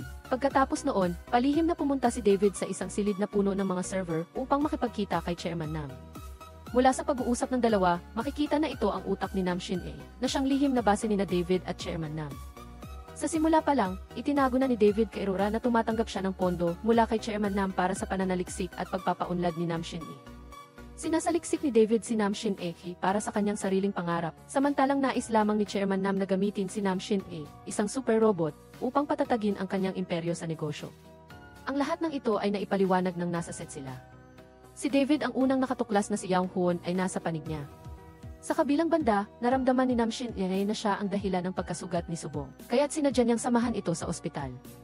Nang makita si Subong na nananaginip ng masama dahil hindi pa nito na ibabalik ang kanyang katinuan, inilabas siya ni Nam Shin Ere para magpahinga. Habang naglalaro, lalong naging malapit ang dalawa, kaya't nagkausap sila na maging matalik na magkaibigan. Nakangiti siyang nagtanong kung gusto pa rin niyang maging si Nam Shin, at bago pa man makasagot ang kalaban, patuloy na ipinakita ni Subong ang kanyang saloobin. Anuman ang desisyon ni Nam Shin Ere, susuportahan niya ito. Ang walang kondisyong tiwala at pagsasama na ito ay lubos na nakaantig kay Nam Shin Ere. Sa panig ni Jonggil, iniulat ng kanyang sekretarya ang lahat ng kakaibang pangyayari ngayong araw, kasama na ang aksidente ng mamamatay tao. Nakumpuni na ang kamera sa pinangyarihan at umamin na sa kasalanan ang driver na sanhi ng aksidente. Hula niya na alam na ni Nam Shin ang plano ng kanyang alagad para sa insidente sa set, kaya ginamit niya ang pagkakataong ito para maghiganti. Hindi inaasahang narinig ni Yena ang lahat sa pintuan. Hindi niya matanggap na ganoon kasama ang kanyang ama, kaya ginamit niya ang dahilan ng paglalakbay at lumipat sa lihim na base para alagaan si Nam Shin upang tubusin ang kasalanan ng kanyang ama. Kinabukasan, pumunta si Rora sa korporasyon para magdeklara ng giyera kay Jonggil. Kung muli niyang sasaktan si Nam Shin, huwag siyang magtaka kung bakit hindi siya magalang kay Yena. Dahil dito, kinumpirma ni Jonggil na alam ni Rora ang kanyang pag-atake kay Nam Shin. Nagsimula na ang labanan. Pagkatapos, nakipagkita si Rora kay Nam Shin nang malaman. Nagpasya siyang hindi tanggapin ang manual control mode, sa halip ay gagamitin niya ang sarili niyang paraan upang protektahan ang posisyon ni Nam Shin. Hindi matanggap ni Rora na handa nang lumabas sa kanyang kontrol ang kalaban. Hindi niya matanggap ito, kaya malupit niyang sinabi na hindi niya kailanman ginustong magkaroon ng perpektong robot na anak. Pagkatapos sabihin iyon, umalis siya. Alam ni Nam Shin Ere na ganoon lang si Rora dahil sa labis na pag-aalala, kaya hindi niya ito pinansin. Ibinigay niya ang dashcam footage na nakuha niya kay Subong at nagdala pa ng maliit na robot para makipaglaro sa kanya. Pagkatapos umalis ni Nam Shin Ere, pinuntahan ni David si Subong. Sinabi niya kay Subong ang mga salita ni Rora na nakasakit. Umaasa siya na mahikayat niya si Nam Shin Ere na huwag nang inisin si Rora, kung hindi ay hindi niya alam kung ano ang gagawin ni Rora. Nang marinig ni Subong ang mga salitang ito, agad niyang naisip ang switch ng kuryente. Hindi niya maiwasang malungkot para kay Nam Shin-in. Maya-maya, nang kausapin niya ito sa telepono, napansin ni Subong na hindi ito nagsasalita tungkol dito, kaya hindi na siya nagtanong ng marami. Lihim lang niyang pinuri na sa kabutihang palad ay isang robot si Nam Shin-e at hindi kayang makaramdam ng emosyon. Si Nam Shin-e ay nakaupo sa tabi ng pool at nakatulala. Nagdala si Yang Huo ng beer para makipag-usap kay Nam Shin-e dahil sinabi nito na kaya niyang makinig sa mga problema ni Yang Huo anumang oras. Sa panahong ito ng pagsasama, napansin ni Yang Huo na lalong nagiging tao si Nam Shin-e, kaya susuportahan niya ang desisyon ni Nam Shin-e. Para kay Rora, tutulungan niya ito sa abot ng kanyang makakaya. Kinagabihan, naalala ni Rora ang nangyari kaninang umaga. Naalala niya ang kanyang anak na laging sumusunod sa kanya noon, ngunit ngayon ay naging matigas ang ulo. Hindi niya sinasadyang naisip na i-activate ang kill switch. Nang matuklasan ito ni David, inilantad niya ang iniisip ni Rora. Sinabi niya na hindi naman talaga ito nagagalit dahil lumalabas sa kontrol ang kalaban, kundi natatakot na lalong lalakas ang kalaban at papalit sa posisyon ng kanyang anak. Ang taong napakalamig at makasarili ay hindi karapat-dapat maging isang siyentipiko at hindi rin karapat-dapat maging isang ina. Namula ang mga mata ni Rora sa mga masasakit na salita at pansamantala niyang isinantabi ang ideya ng pag-activate ng kill switch. Kinabukasan, nagpasya si Subong na bumalik at maging bodyguard ni Nam Shin-e, ngunit pinag-usapan siya ng mga empleyado sa korporasyon. Nabalitaan kasi nila na iniwan ni Nam Shin ang kasal dahil sa kanya. Pinili ni Subong na tiisin ito. Kaagad pagkatapos, nakasalubong nila si Rora sa pintuan ng kumpanya. Nang makita na hindi sila pinapansin ni Rora, nagsinungaling si Subong na pupunta siya sa banyo. Sinabihan niya si Nam Shin-e na hintayin siya sa parke. Hinabol ni Subong si Rora at nakiusap na sana ay tratuhin niya si Nam Shin-e bilang isang ina at kanselahin ang kill switch. Nagulat si Rora nang malaman niya ang tungkol sa switch. Natakot siya na baka sabihin ni Subong ang lahat kay Nam Shin-e, kaya't unti-unting naging komplikado ang kanyang pakiramdam. Matapos magpaalam kay Rora, pumunta si Subong sa parke para hanapin si Nam Shin-e. Bagaman hindi kailangan kumain at uminom ng robot, bumili pa rin si Nam Shin-e ng sandwich para makasabay sa pagkain ni Subong. Tiningnan niya ang simple at mabait na robot sa kanyang harapan na sumusubok na maunawaan ang kalagayan ng tao at ang kanyang sarili. Sa unang pagkakataon, naisip ni Subong na sana ay isa siyang tao.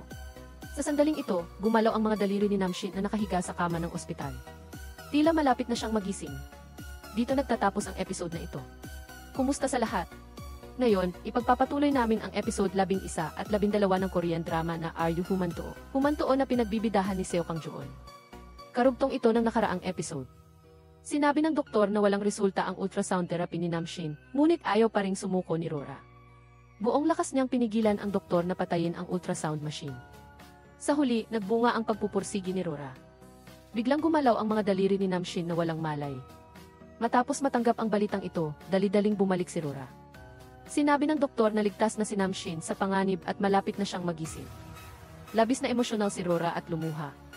Naisip niyang bayaan si Nam Shin-e na patuloy na mag-evolve ay maaaring magdulot ng panganib kay Nam Shin. Matapos makipag-usap kay Yang Hoon, hintayin na lang niya ang opisyal na paggising ni Nam Shin at pagkatapos ay i-activate niya ang kill switch ni Nam Shin-e. Si David, na nasa tabi, ay hindi maintindihan kung bakit napakalamig ni Rora, kaya nagtalo na naman siya rito. Sa panig ni Jonggil at Yena, nagkakagulo rin ang ama at anak. Hinanap ni Jonggil si Yena na umalis sa bahay para hikayatin siyang bumalik. Nalaman ni Yena na walang pag-aalinlangan na ililipat ni Jonggil ang diwa ni Nam Shin para lamang sa kapangyarihan, kaya't sumabog ang kanyang mga hinanakit at paghamak sa ama. Pinayuhan niya si Jonggil na huminto, ngunit hindi nagsisi si Jonggil. Nahulaan niya na may alam si Yena dahil sa kanyang pag-ugali, kasama na ang sikreto ng pagbabago ni Nam Shin. Lihim siyang nagpadala ng tao para sundan si Yena gamit ang gift. Habang abalang-abala si Jonggil sa pag-alam sa sikreto ni Nam Shin, isinumbong ni Subong ang lahat kay Reporter Joe. Dati, nang bisitahin ni Reporter Joe si Subong sa ospital, hindi sinasadyang nakuha niya ang video ni Nam Shin-e na mag-isang iniligtas si Subong. Hindi siya makapaniwala na kayang pasabugin ng isang tao ang isang sasakyan. Nang makita na nabunyag na ang lahat, nakiusap si Subong kay Reporter Joe na itago ang sikreto. Pagkatapos ng magdamag na pag-iisip, bagaman hindi pa rin nakakabangon si Reporter Joe, nangako pa rin siya na magtatago ng sikreto. Ngunit umaasa siya na mabilis na makakalabas si Subong sa labanang ito ng kapangyarihan. Naiwasan ni Subong ang matatalim na salita ni Jonggil upang hindi siya malagay sa panganib at mapatahimik. Nang makita ni Reporter Joe ang determinasyon ni Subong na manatili sa tabi ni Nam Shin-e bilang isang kaibigan, hindi niya maiwasang mamangha at sinabing ito ay senyales ng pag-ibig. Natamaan si Subong at mabilis na umalis ng silid. Sa opisina, pinag-usapan ni Namshin at Rora ang tungkol sa sensor sa kanyang katawan na naging hindi gaanong sensitibo matapos iligtas si Subong. Gusto niyang pumunta sa lihim na base para ayusin ito. Gusto ni Rora na ilihim kay Namshin nagising na si Namshin, kaya nagsinungaling siya na hindi sila makakapunta sa laboratorio. Dahil sa takot na mahuli sa pagsisinungaling, dali-daling umalis si Rora. Ang kilos na ito ay aksidenteng nakita ni Subong na papasok. Nang makita ni Subong na may malaking problema sa laboratorio, tinawagan niya si David para alamin ang sitwasyon. Agad na lihim na pinuntahan ni Subong si Rora. Kinuha niya ang kill switch para takutin ito at pilitin na sabihin kay Namshin nagising na si Namshin. Hindi niya dapat ituring si Namshin na parang isang kasangkapan na walang alam. Hindi iyon patas. Walang magawa si Rora kundi pumayag. Hindi alam ni Subong kung paano haharapin si Namshin Gusto sana niyang umakyat sa itaas para magpahangin mag-isa. Ngunit sinundan siya ni Namshin gamit ang gigs dahil gusto niyang ibahagi sa kanya ang balita na gising na si Namshin. Nagalit si Subong dito at sinabing kailangan ng bawat isa ng pribadong oras. Umaasa siyang huwag na lang gamitin ni Namshin ang kanyang superpowers. Ang biglaang galit ni Subong ay labis na ikinagulat ni Namshin Matapos maghiwalay ang dalawa, medyo nagsisisi si Subong dahil nawalan siya ng kontrol kanina. Sa sandaling ito, natuklasan niyang nawawala ang robot na ibinigay sa kanya ni Namshin Dali-dali siyang naghalungkat sa basurahan at nasumpungan siya ni Namshin na tumatakbo para humingi ng paumanhin. Nagsalita si Namshin tungkol sa kanyang kakaibang pakiramdam matapos malaman na malapit nang magising si Namshin, ngunit napigilan siya ni Subong sa tamang panahon.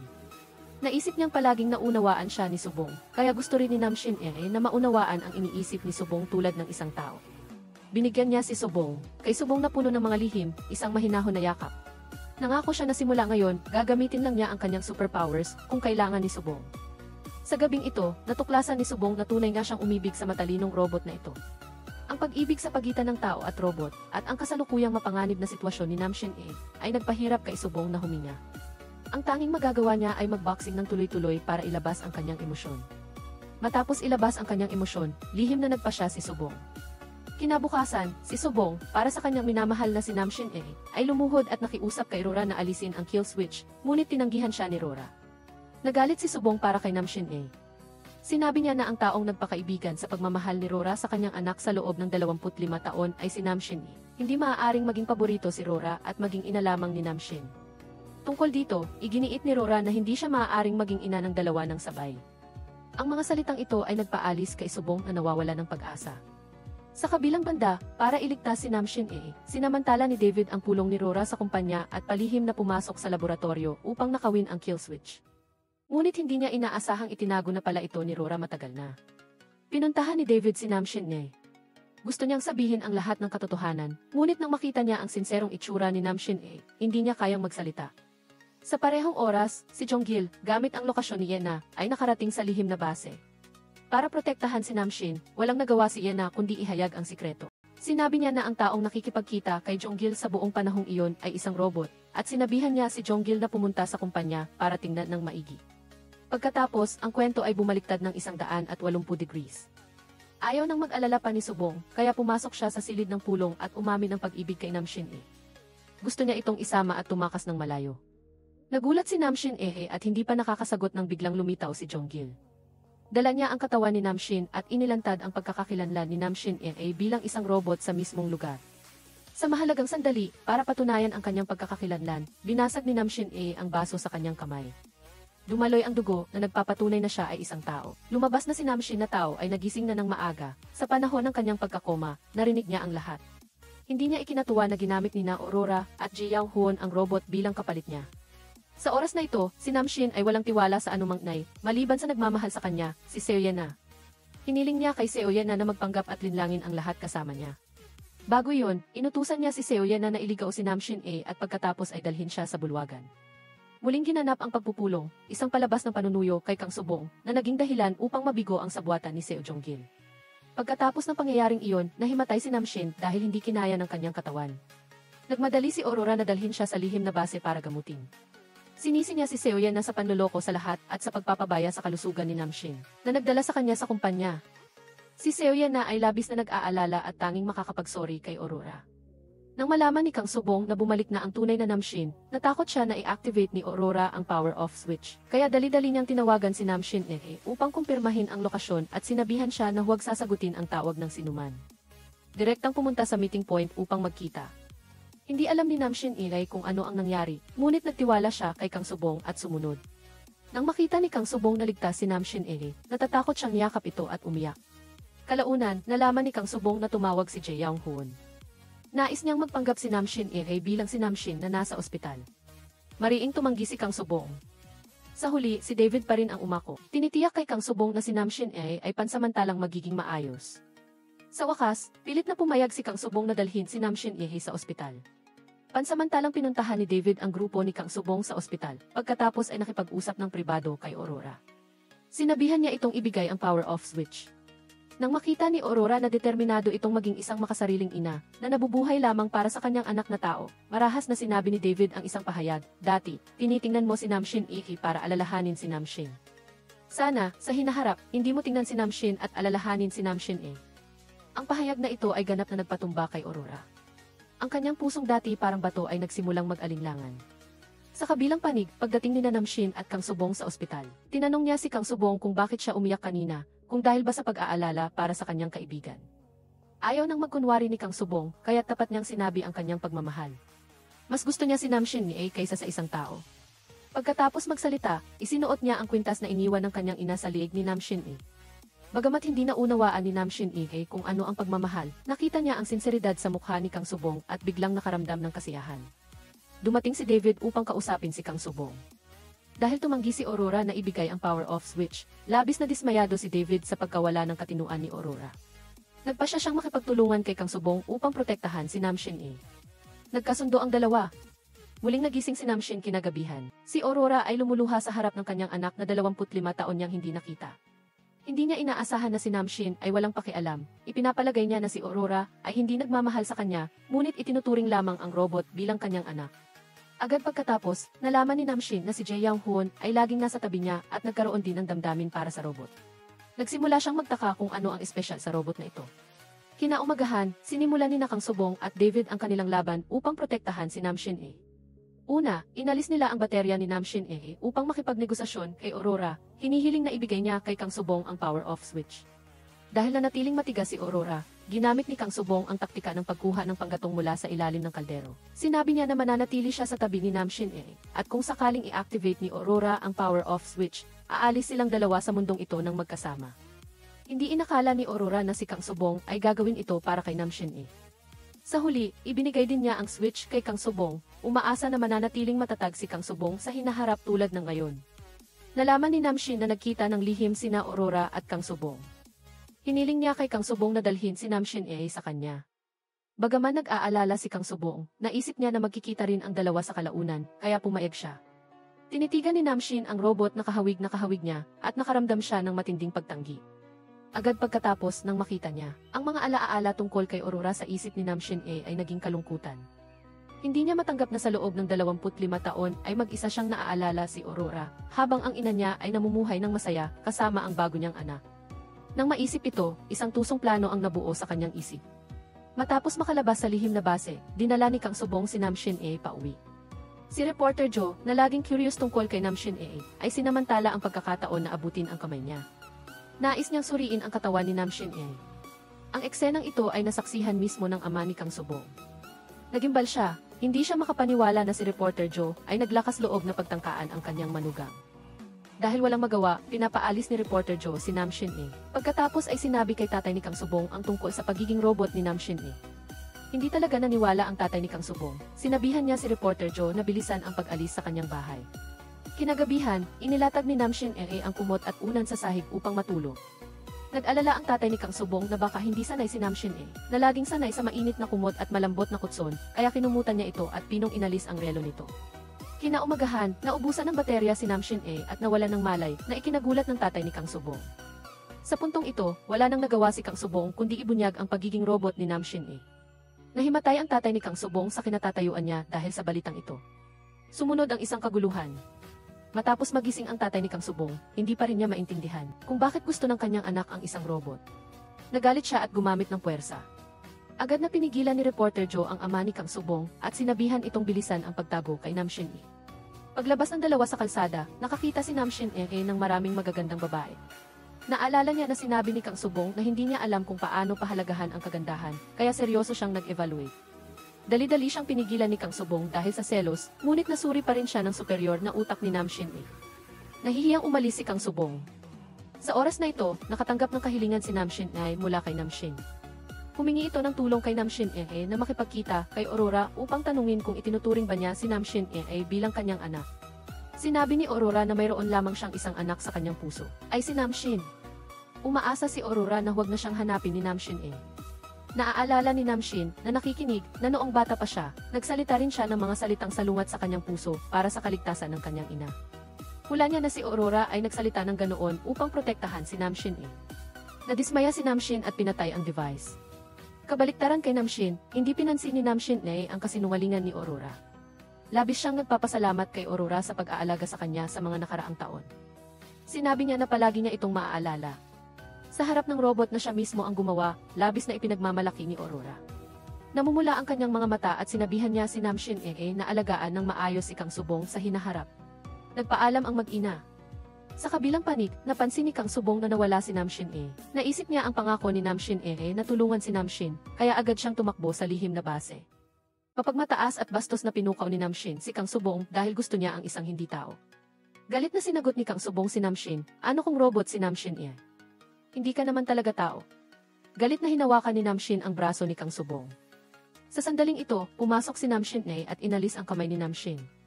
Napagtanto niyang selos siya. Nagtatapos dito ang episode na ito. Hello everyone. Ngayon, ipagpapatuloy natin ang episodes 13 at 14 na ng Korean drama na Are You Human To na pinagbibidahan ni Seo Kang Joon. Sa nakaraang episode, nabanggit na naabutan ni Nam Shin si Nam Shin na binibigyan ng problema si Kang Subong.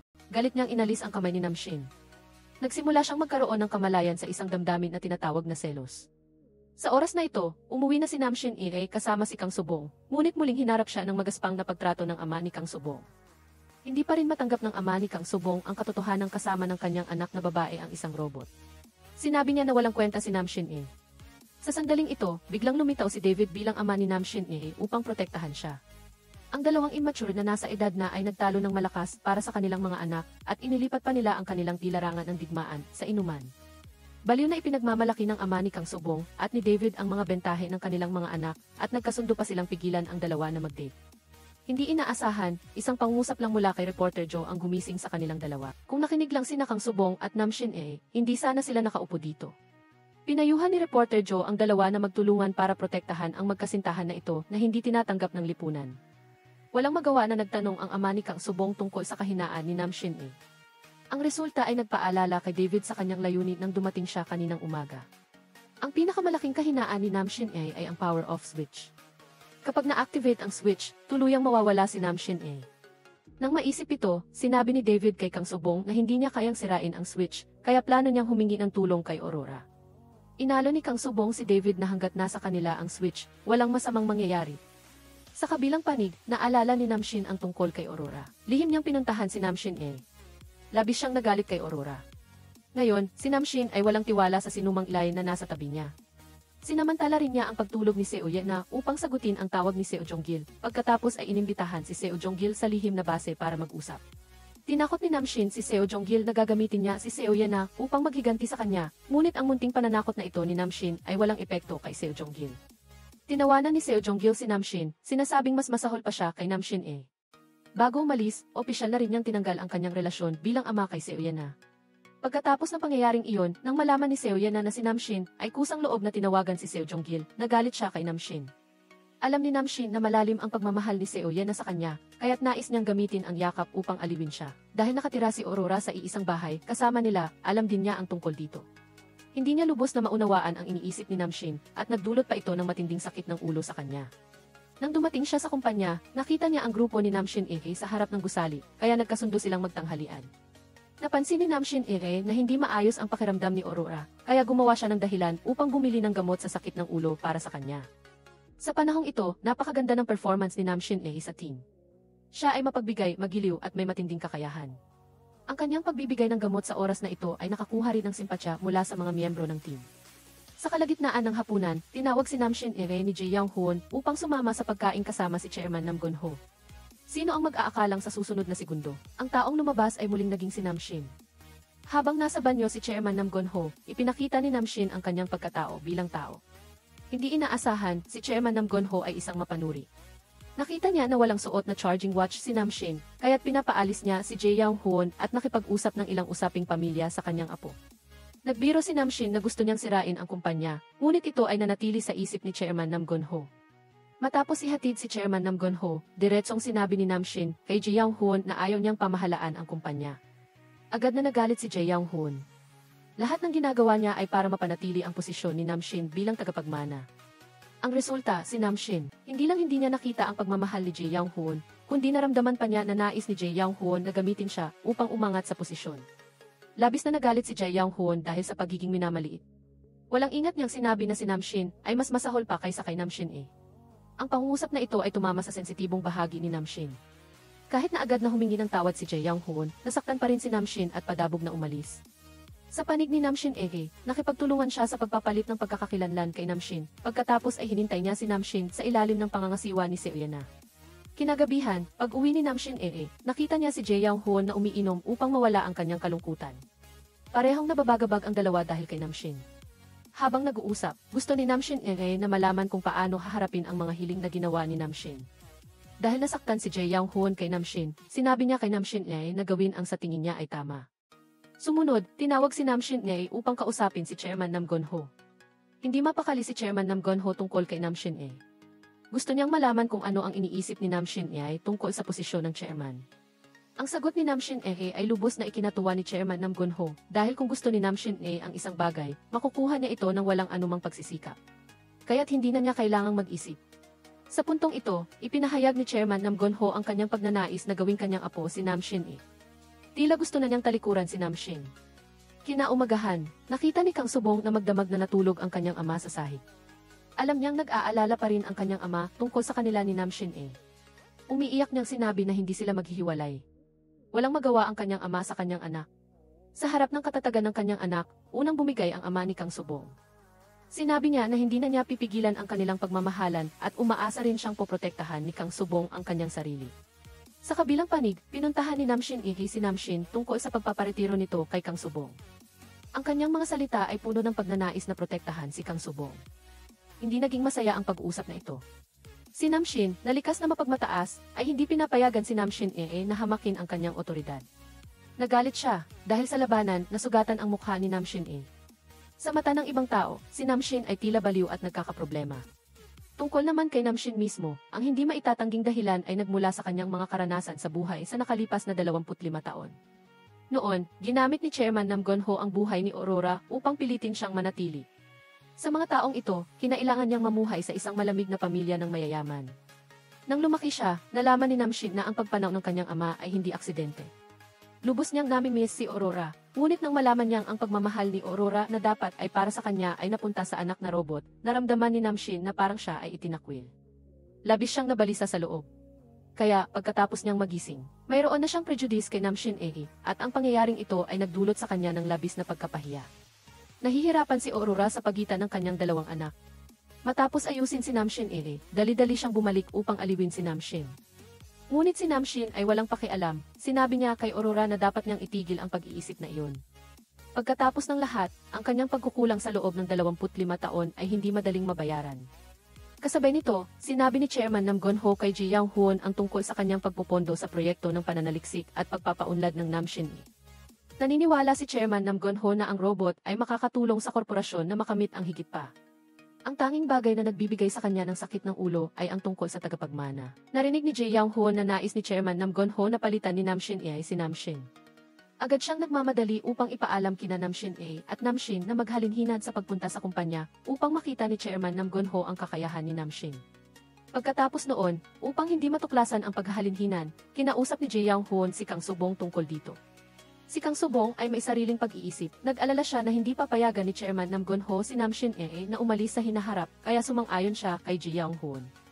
Kinaumagahan, sa ilalim ng paghikayat ni Namshin, magalang na binati ni Hwang Ji-yong si Chairman Nam Gon-ho. Sino ang mag-aakalang nagkamali si Chairman Nam Gon-ho at inakalang si Hwang Ji-yong ay si Namshin? Labis siyang nagalit, kaya natakot si Hwang Ji-yong at tumakbo palayo. Nang dumating si Namshin upang bisitahin si Hwang Ji-yong, nakita niya ang eksenang ito.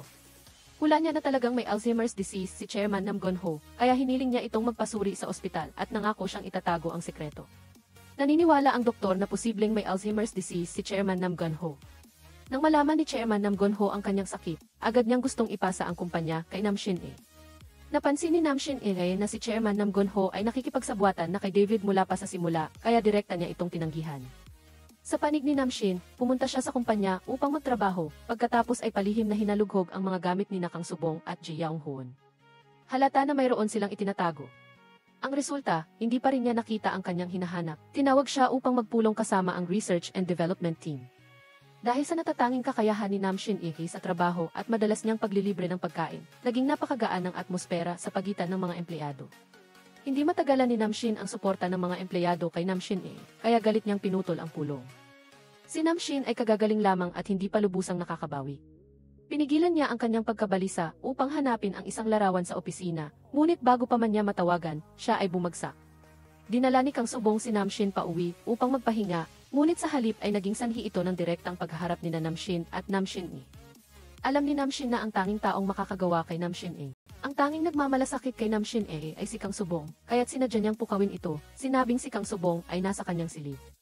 Nagpanggap pa siya bilang si Nam Shin-e upang makipag-ugnayan kay Kang Subong. Nang magalit si Nam Shin-e, lumitaw si Kang Subong at inilayo siya. Inimbitahan ni Kang Subong si Nam Shin-e na mag-date sa weekend. Isang simpleng pangungusap lang ang agad na nagpabuti sa kalooban ni Nam Shin-e. Kinagabihan, nakita ni Nam Shin na nag-iisang humingiti si Kang Subong, kaya't nahulaan niyang iniisip niya si Nam Shin-e. Gusto sanang ipagtanggol ni Kang Subong si Nam Shin-e, ngunit hindi niya inaasahan na lubos ang pagkamuhi ni Nam Shin kay Nam Shin-e. Ang robot na ito, nakahawig niya, ay kinuha ang lahat ng bagay na dating kanya. Kahit anong mangyari, hindi pa rin siya makapagkasundo kay Nam Shin-e. Pagkatapos nito, galit na inihagis ni Nam Shin ang lahat ng damit na isinuot ni Nam Shin-e sa basurahan. Sa sandaling ito, tumakbo si Ji Young-hoon upang tulungan siyang ayusin ang mga damit at kusa siyang humingi ng tawad kay Nam Shin. Hindi inaasahan, tinanong ni Nam Shin si Ji Young-hoon kung paano i-activate ang manual mode ni Nam Shin-e. Labis itong ikinadismaya ni Ji Young-hoon. Kinaumagahan, nagkasakit si Aurora dahil sa labis na kalungkutan. Alam ni David na iniisip niya ang kanyang anak, kaya umasa siyang bibisitahin ni Nam Shin si Aurora. Sa pagkakataong ito, hindi tumanggi si Nam Shin. Pagkatapos ng pulong, pumunta siya sa lihim na base, ngunit hindi niya inaasahan na maaga pa lang ay naroon na si Nam Shin-e para alagaan si Aurora. Nakausap pa rin niya si David. Sa kanilang pag-uusap, nalaman niya na si David ay nagkanulo kay Aurora para sa pera. Itinago ang kanyang pakikipagtulungan kay Chairman Nam Gon-ho. Sinabi ni Nam Shin-e na hindi na siya magtitiwala kay David. Ang lahat ng ito ay narinig ni Nam Shin na nakatayo sa labas. Mabilis lumipas ang oras at dumating na ang araw ng matamis na date ni Kang Subong at Nam Shin-e. Dahil gustong-gusto ni Kang Subong ang taong tumutugtog ng piano sa kalye, si Nam Shin-e, dahil sa selos, ay inactivate ang kanyang learning mode. Tinugtog niya ang isang piyesa ng piano bilang regalo kay Kang Subong. Ang bawat kilos ni Nam Shin-e ay nagpakita ng kanyang pagmamahal kay Kang Subong na nagpataas sa happiness index nito. Pagkatapos, pumunta sila sa sinehan. Dahil naluha si Kang Subong sa pelikula, mabilis na kinuha ni Nam Shin-e ang panyo. Ang sumunod na pangyayari ay nagkaroon ng 180 degree na pagbabago. Pagkabalik niya, umupo rin siya at nanood hanggang sa umiyak. Hindi makapaniwalang tiningnan ni Kang Subong ang taong lumuluha sa tabi niya. Hindi niya namalayan na si Nam Shin pala iyon. Dito nagtatapos ang episode na ito. Hello everyone! Ngayon, ipagpapatuloy natin ang episodes 15 at 16 na ng Korean drama na Are You Human To na pinagbibidahan ni Seo Kang-joon. Sa nakaraang episode, nalaman ni Nam Shin sa pamamagitan ng pakikinig na nakipagtulungan si Chairman Nam Gon-ho kay David upang magsaliksik at bumuo ng robot. Hindi niya inaasahan na kahit ang kanyang lolo ay kinikilingan si Nam Shin-e. Lubos siyang nasaktan, kaya't nagpa siyang kumilos laban kay Nam Shin-e. Sa oras na ito, dahil napulot ni Ji Young-hoon ang business card ni Nam Shin, inimbestigahan niya ang numero sa itaas. Ang resulta ay agad na naghatid sa kanya sa nursing home, kung saan nagtapos ang buhay ng ama ni Nam Shin. Sa puntong ito, tinawag si Ji Young-hoon ni Nam Shin. Lumabas na ginamit ni Nam Shin ang pangalan ni Ji Young-hoon upang linlangin si Nam Shin-e at sa pilitang inalis ang kanyang charging watch. Dahil sa matagal na nilang pagmamahala ni Nam Shin, hindi siya pinigilan ni Ji Young-hoon. Kalaunan, lumitaw si Nam Shin sa harap ni Kang Subong gamit ang pagkakakilanlan ni Nam Shin-e. Nag-alala si Kang Subong na baka may mangyari kay Nam Shin-e, kaya hinanap niya ito sa lahat ng dako. Upang mapakalma si Kang Subong, na si Nam Shin at Ji Young-hoon ay nagtulungan, ginamit ang dahilan ng trabaho upang linlangin siya na pumunta. Kinagabihan, ipinahayag ni Namshin kay Aurora ang pakikipagtulungan nina David at Chairman Nam Gon-ho sa pananaliksik at pagpapaunlad ng robot. Nang malaman ni Aurora na niloko siya ni David sa loob ng maraming taon, galit niyang sinampal si David. Humanap si Namshin ng pagkakataon na imungkahi kay Aurora na i-activate ang manual control mode ni Namshin. Ang layunin ay para makita ng malinaw ni Chairman Nam Gon-ho ang panganib ng robot. Sina Ji Young-hoon at Aurora, na nalulunod sa pagka-guilty kay Namshin, ay pumayag pagkatapos niyang mangako na hindi siya magdudulot ng panganib sa buhay. Isinuot nila ang control watch kay Namshin. Ang unang ginawa ni Namshin ay hanapin si Kang Subong. Ang mga tao sa Give ay masayang nakipagkamay kay Namshin nang makita siyang dumating. Sino ang mag-aakalang sa sumunod na sandali, biglang lumiwanag ang mga mata ni Namshin. Hinawakan niya ang braso ng tao at ibinagsak sila sa lupa. At ang lahat ng ito ay sanhi ni Namshin sa likuran. Ang pagpigil sa iba na hawakan ang relo ay isa rin sa mga ito. Sa unang pagkakataon, naranasan ni Namshin ang pakiramdam ng hindi pagkakaroon ng kontrol sa kanyang katawan. Hindi na siya nangahas na makipag-ugnayan sa kanila. Kinaumagahan, dinala ni Chairman Nam Gon-ho si Namshin sa server room. Ito ang utak ni Namshin at ang lugar kung saan nakalagay ang pangarap ni Chairman Nam Gon-ho. Sinabi ni Chairman Nam Gon-ho na si Namshin ay lamang ang makakatulong sa kanya na matupad ang kanyang pangarap na lumikha ng isang lungsod na kayang kontrolin ng artificial intelligence. Hindi inaasahan, lahat ng mga larawang ito ay nakita ni Namshin sa pamamagitan ng utak ni Namshin. Pagkatapos matuklasan ni Namshin na siya ay itinakwil ng kanyang lolo, tila siya ay malapit ng magbago ng ugali. Walang kaalam-alam si Namshin ay tungkol sa sabuatan ni Namshin. Paglabas niya, nakita niya si Kang Subong. Ang resulta, dahil madalas na pinupunan ni Kang Subong si Namshin, kontrolado ni Namshin sa loob ng isip ni Namshin sinakal niya ng mahigpit ang liig ni Kang Subong. Nahirapan huminga si Kang Subong, tiningnan ang galit na mukha ni Namshin at labis na natakot. Agad pagkatapos, nabawi ni Namshin ang kanyang kamalayan. Natuklasan niyang kinontrol siya at nasaktan si Kang Subong, kaya't natakot siyang tumakbo palayo. Agad na hinabol ni Kang Subong si Namshin tinatanong kung anong nangyari, ngunit tumanggi si Namshin na magsalita at sinabihan lang si Kang Subong na lumayo ng kaunti sa kanya. Matatalinong naintindihan ni Kang Subong sa pamamagitan ng relo kung bakit nawalan ng kontrol si Namshin. Ipinahayag din niya ang bagay na ito kay Ji Young-hoon. Tinanong ni Ji Young-hoon si Namshin, ngunit ginamit lang ng huli ang dahilan ng key problema sa sistema para makalusot. Kalaunan, ipinakiusap ni Namshin kay Namshin na ibigay ang control system. Ang resulta ay hindi nakinig si Namshin sa payo. Nag-alala si Namshin na gagamitin siya ni Namshin para gumawa ng mas baliw na bagay, kaya nagpasya siyang tumalon mula sa gusali para tapusin ang lahat. Nakita ni Namshin ang eksenang ito, kaya't dali-dali niyang inactivate ang manual control mode para pigilan si Namshin. Ang pagiging bali-bali ni Namshin ay nagdulot ng labis na pagkadismaya sa maraming tao, maging sa kanyang kasintahan na si Seo Yana, na napupuno ng pagmamahal sa kanya. Hindi na niya ito kayang tingnan. Nais ni Seo Yana na ibalik ni Chairman Nam Gon-ho at Namshin ang kanilang relasyon, ngunit hindi niya inaasahan na walang kaalam-alam si Chairman Nam Gon-ho. Umalis si Seo Yana ng dismayado, ngunit siya ay tinakot ng kanyang ama gamit ang video ni Namshin na sinasakal si Kang Subong. Hindi niya nais na malaman ni Chairman Nam Gon-ho na may ginagawang kalokohan si Namshin sa likod niya, kaya't wala siyang nagawa kundi sabihin ang lahat kay Seo Jong-gil. Sa kabilang panig, isinumpa ni Ji Young-hoon ang tungkol sa business card upang sabihin kay Namshin, ang pagkamatay ng kanyang ama ay isang aksidente lamang. Nagbigay siya kay Namshin ng dalawang pagpipilian. Una, talikuran ang kontrol kay Namshin Ikalawa, magbigay ng dahilan na makakumbinsi sa kanya. Dahil hindi nagbigay ng sagot si Namshin, sinabi ni Ji Young-hoon na kung magpapatuloy siya, puputulin na niya ang kanilang relasyon. Kalaunan, nakatanggap si Namshin ng mensahe mula kay Seo Jong-gil na nag-aanyaya sa kanya sa isang pulong. Ginamit ni Seo Jong-gil ang kanyang mahusay na pag-arte upang sabihin ang totoo tungkol sa pagkamatay ng ama ni Namshin.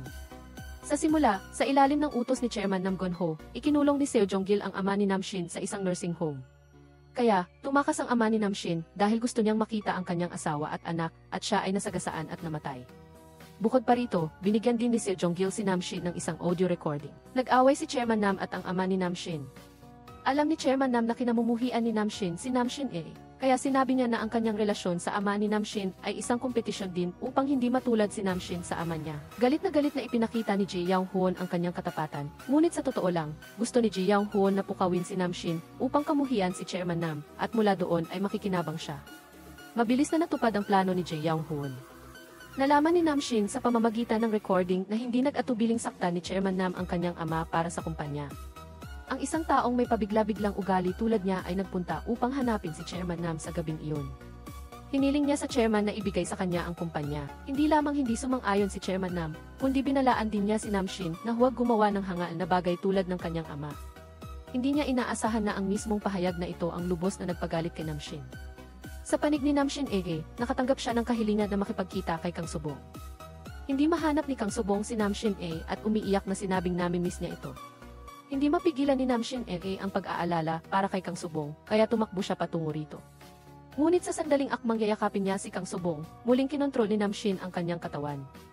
Sa huli, malamig lang na nilampasan ni Namshin si Kang Subong. Kinaumagahan, pinaghihinalaan ni Chairman Nam na sinulsulan ni Ji Young Hoon si Namshin sa likod niya, kaya naman tinawag niya si Ji Young Hoon sa rooftop at binigyan ng babala. Sa oras na ito, kinontrol ni Namshin si Namshin papunta sa harap ni Chairman Nam na pursigidong itulak siya mula sa gusali. Sa mapanganib na sandali, tumakbo si Kang Subong para pigilan si Namshin Dahil sa pagdating ni Kang Subong, napilitan si Namshin na alisin muna ang sagabal sa daan ni Kang Subong. Hindi naniwala si Kang Subong na sasaktan siya ni Namshin at paulit-ulit na tinawag ang pangalan ni Namshin Ito ay marahil ang kapangyarihan ng pag-ibig. Sa sandaling hinawakan siya ni Namshin na ibalik ang kanyang malay sa pamamagitan ng luha ni Kang Subong. Mabilis siyang niyakap nito. Si Ji Young Hoon na nagtatago sa sulok ay nakita kung paano kinontrol ni Namshin si Namshin Naalala niya ang kanyang plano sa loob ng 25 taon. Lihim siyang natuwa. Lumabas na 25 taon na ang nakakaraan, hindi nakayanan ng ama ni Namshin ang nakakasuka na taktika sa negosyo ni na Chairman Nam at Ji Young Hoon, kaya naghanap siya ng ebidensya upang ilantad sila. Bilang resulta, nagkamali ang ama ni Namshin, kaya nahawakan ni Chairman Nam ang kanyang kahinaan. Sa huli, nagkaroon ng hindi sinasadyang insidente ang ama ni Namshin habang tumatakas. Orihinal na mayroon pa sanang pagkakataong mabuhay ang ama ni Namshin, ngunit ang pagnanais ni Ji Young Hoon para sa posisyon ng chairman ay mas matindi kaysa sa lahat, kaya hindi siya tumawag ng ambulansya. Malupit niyang ipinagsawalang bahala ito. Nagdalamhati si Chairman Nam sa pagkawala ng kanyang anak, kaya gusto niyang magsumbong sa pulis, ngunit pinigilan siya nito. Gumawa si Ji Young Hoon ng maraming lihim na bagay para kay Chairman Nam. Inalala ni Chairman Nam na kung pipilitin niya si Ji Young Hoon ng sobra, makakasama ito sa korporasyon, kaya maaari lamang niyang itago ang pagkamatay ng kanyang anak bilang isang aksidente. Sa sandaling ito, tumakbo si Ji Young Hoon at nakita niyang nawalan ng malay si Chairman Nam. Nang makita niyang hindi na ito maitatago, sinabi ni Namshin na mayroong Alzheimer si Chairman Nam. Dahil gusto ni Namshin na saktan si Chairman Nam, naging komplikado ang damdamin ni Ji Young Hoon, ngunit napilitan pa rin siyang linisin ang gulo. Sinabi niya kina Namshin at Kang Subong na umalis muna, habang tinulungan niya si Chairman Nam pababa ng hagdan. Sa oras na ito, narinig ni Ji Young Hoon ang sakit ni Chairman Nam. Nagkaroon siya ng bagong plano.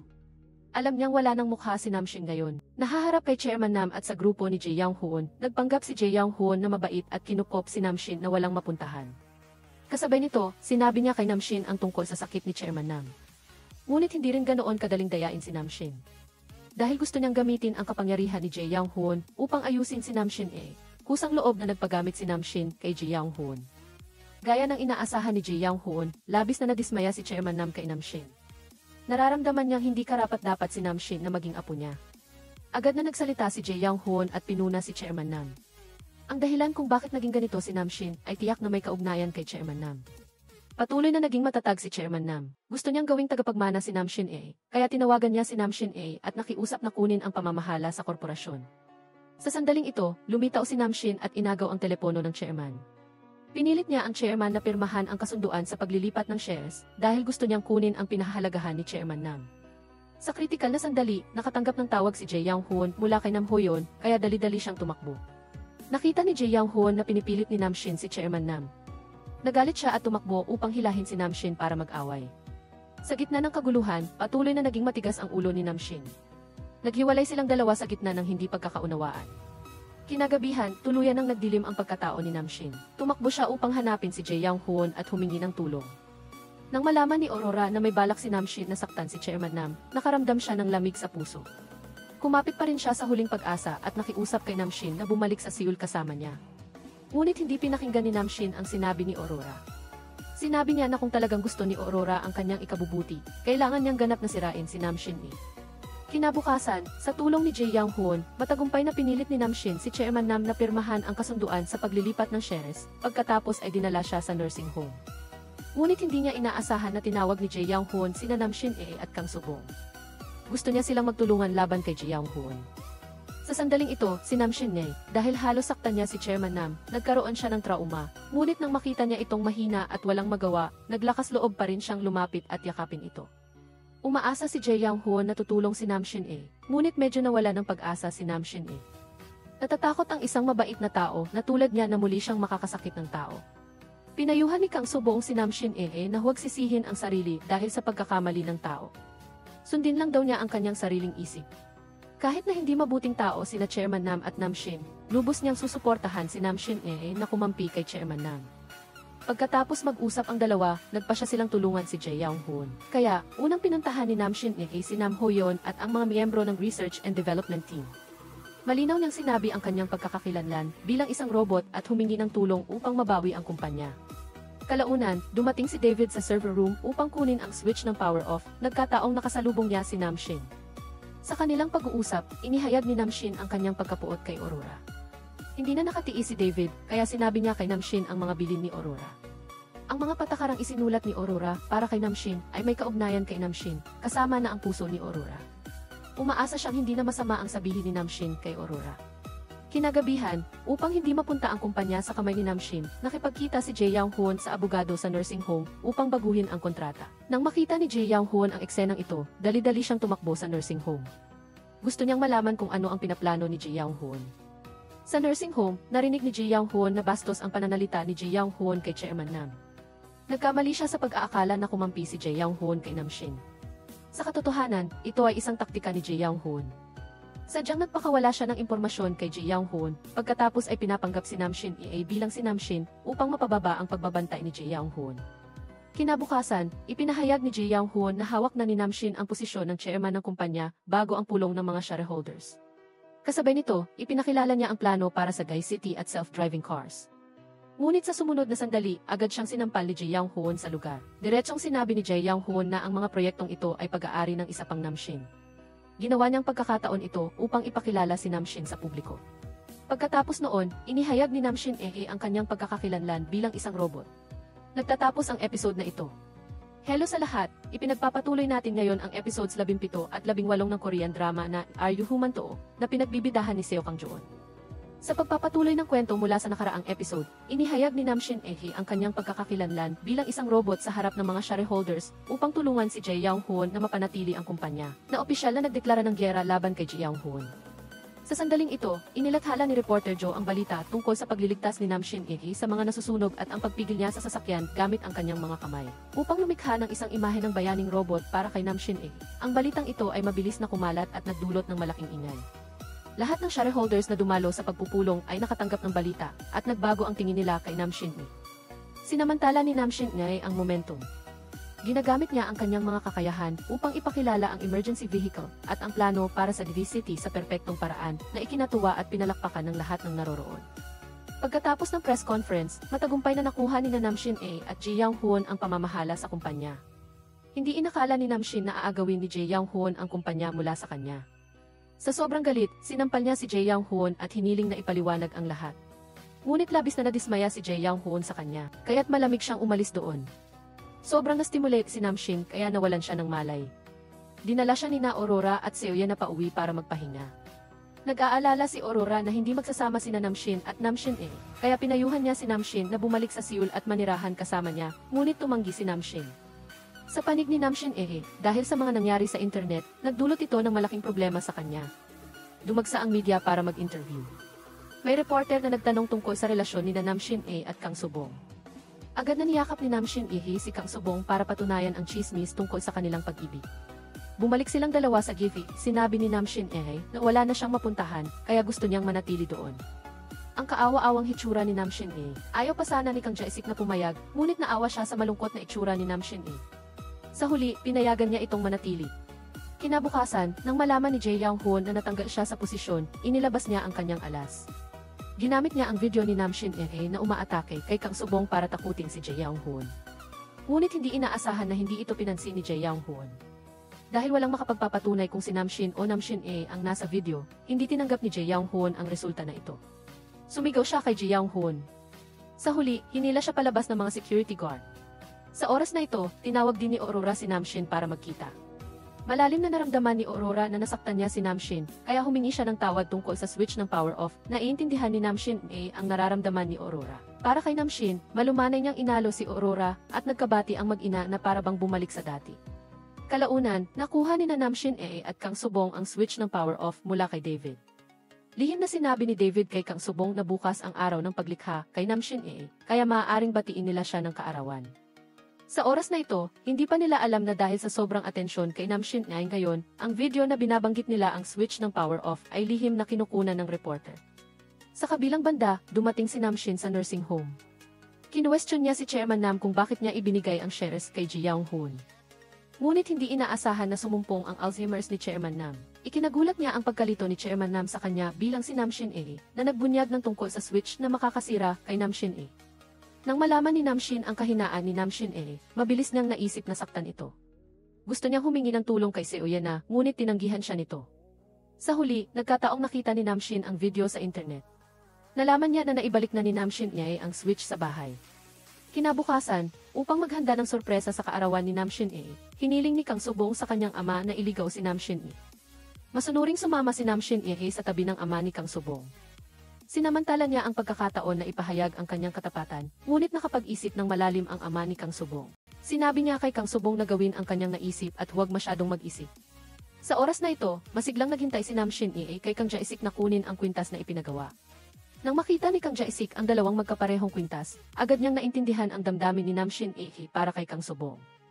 Labis na natuwa si Kang Jae-sik. Sinabi pa niya sa may-ari ng tindahan na si Namshin ay kanyang manugang.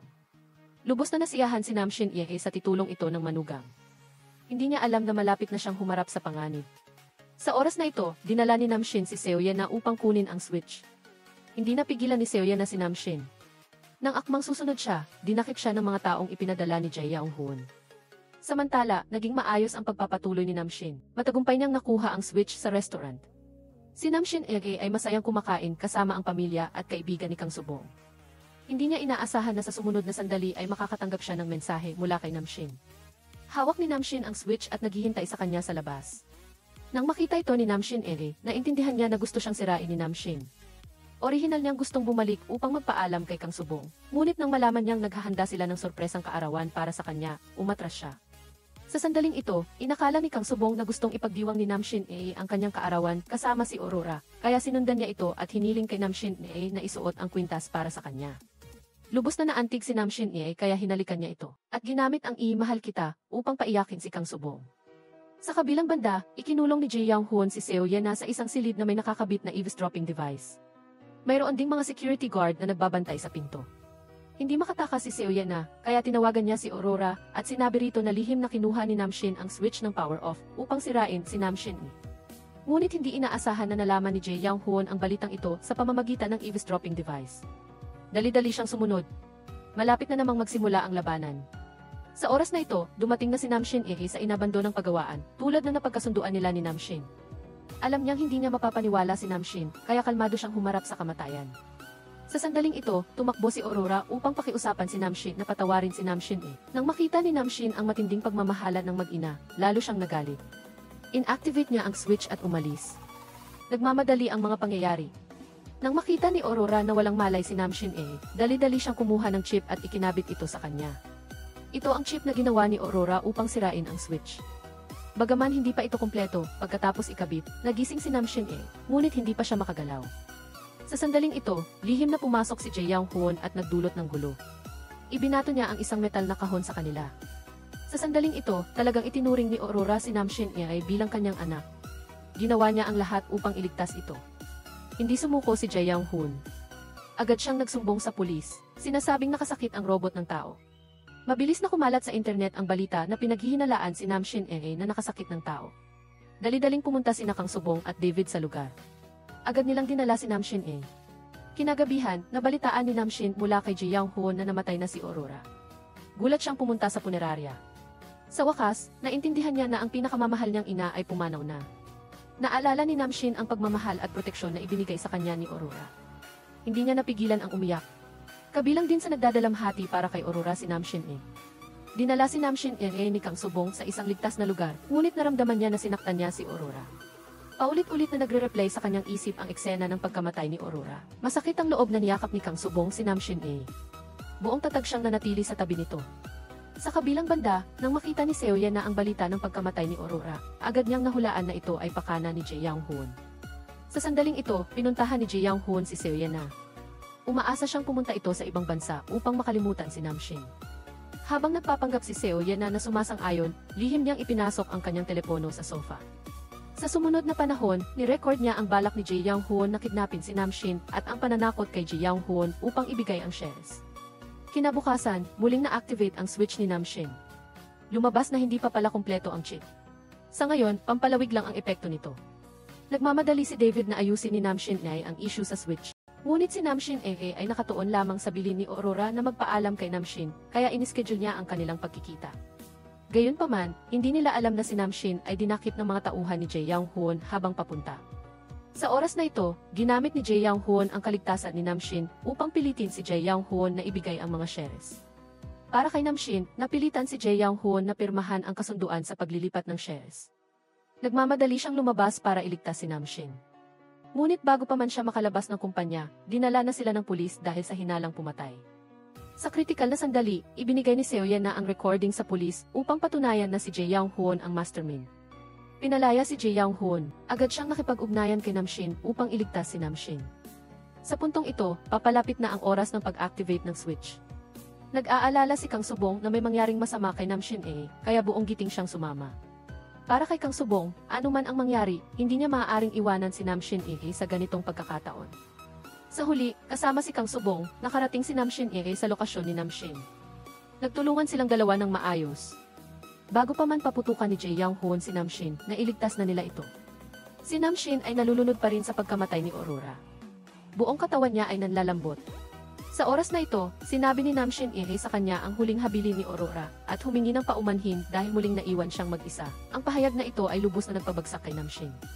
Sa huli, naintindihan niya na siya mismo ang nakasakit kay Aurora.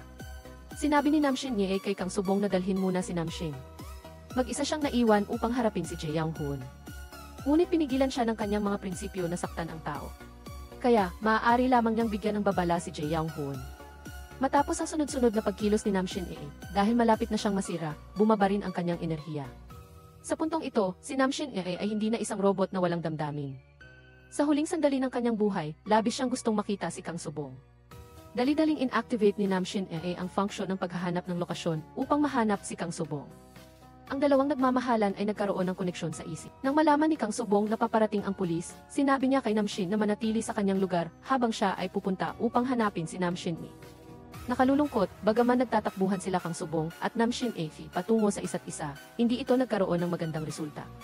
Sa daan, nakita si Namshin A ng sekretarya ni Jae Young Hoon. Pinilit siyang pumunta sa pantalan. Sinabi ng sekretarya na kung si Namshin ang naroon, maghanda na ito. Nakita ni Namshin A na malapit lang si Namshin, kaya dali-dali siyang sumenyas dito na huwag magpakita. Kasabay nito, lihim niyang itinapon ang kanyang relo sa tubig upang magpanggap na si Namshin. Sa kritikal na sandali, hindi nagsisi si Jae Young Hoon at malupit pa ring sinaktan si Namshin A. Sa gitna ng pag-iyak ni Kang Subong, nahulog si Namshin A sa dagat na parang naputol na kendi. Lumipas ang panahon at sa isang iglap ay sumapit ang anibersaryo ng kamatayan ni Namshin A. Si Jae Young Hoon ay nakatanggap ng kanyang karma at nabubuhay sa bilangguan. Si Seo Yan na ay nanatili sa ibang bansa at hindi na bumalik. Matagumpay na naupo si Jae Young Hoon bilang chairman ng kumpanya. Labis siyang naiinggit na nakapaglalakbay si Namshin sa kung saan-saan. Tanging si Kang Subong lang ang nananatili sa nakaraan. Araw-araw niyang inaalala si Namshin A. Isang araw, pumunta si Kang Subong sa dalampasigan upang magbigay-pugay kay Namshin A. Nagpanggap si Namshin bilang si Namshin A, sinadyang asarin si Kang Subong. Nang matuklasan ni Kang Subong na si Namshin pala ang dumating, pinagalitan niya ito at pinaalis. Lumingon si Kang Subong at umiyak ng humihikbi. Sa sandaling ito, talagang lumitaw si Namshin A sa harapan niya. Lumabas na sa tulong ni Jae Young Hoon at Namshin. Nasagip ni David si Namshin A mula sa ilalim ng dagat. Matapos ang isang taon, sa wakas ay nabawi nila si Namshin A. Sa pagtatapos ng kwento, sinabi ni Namshin A na nawala ang kanyang mga superior na kakayahan, ngunit hindi ito pinansin ni Kang Subong. Dahil dito, mas magiging magkatulad sila. Sinabi niya kay Namshin A, matapos ang isang taong pagkakahiwalay, lalong tumibay ang kanyang pagmamahal para kay Namshin A. Nagtatapos ang pelikula. Binabati kita sa pagtatapos ng panonood ng isa pang magandang pelikula. Ang Kiaryuhuman Too ay isang kwento ng pakikipaglaban ng pamilya, matalino at emosyonal, kung saan ang kasakiman at pagiging kontento ay laging nagbabanggaan. Isa rin itong pelikula ng pag-ibig na sabay na lumalago. Sa pelikula, maliban kay Nam Shin-ae, ang lahat ay dumaan sa pagsubok ng pagkatao. Nakaranas si Kang Subong ng inhustisya sa lipunan. Alam niya ang tama at mali, ngunit hindi niya ito maharap, kaya pinili niyang ipagbili ang kanyang sarili para sa pera. Si Nam Shin ay pinahirapan sa malamig na pamilya ng Chaebol. Alam niya ang tama at mali, ngunit hindi niya ito pinansin, kaya pinili niyang itago ang kanyang sarili na parang isang hedgehog. Si Aurora ay pinaghihilaan ng 2 anak. Alam niya ang tama at mali, ngunit dahil sa kanyang pagkakasala sa kanyang tunay na anak, pinili niyang maging masamang ina kay Nam Shin-ae. Sa kabutihang palad, sa huli ay nailigtas silang lahat sa pamamagitan ng kabutihan ni Nam Shin-ae at nagkaroon ng masayang pagtatapos. Marami pa rin, mga klasikong obra maestra sa mga lumang pelikula. Maligayang pagdating sa lahat na magkomento sa pamagat ng pelikulang pinakagusto nilang panoorin. Sige, hanggang dito na lang ang kwento sa pagkakataong ito. Maligayang pagdating sa lahat na mag-like at mag-follow para suportahan ako. Mag-usap ulit tayo sa susunod. Bye-bye!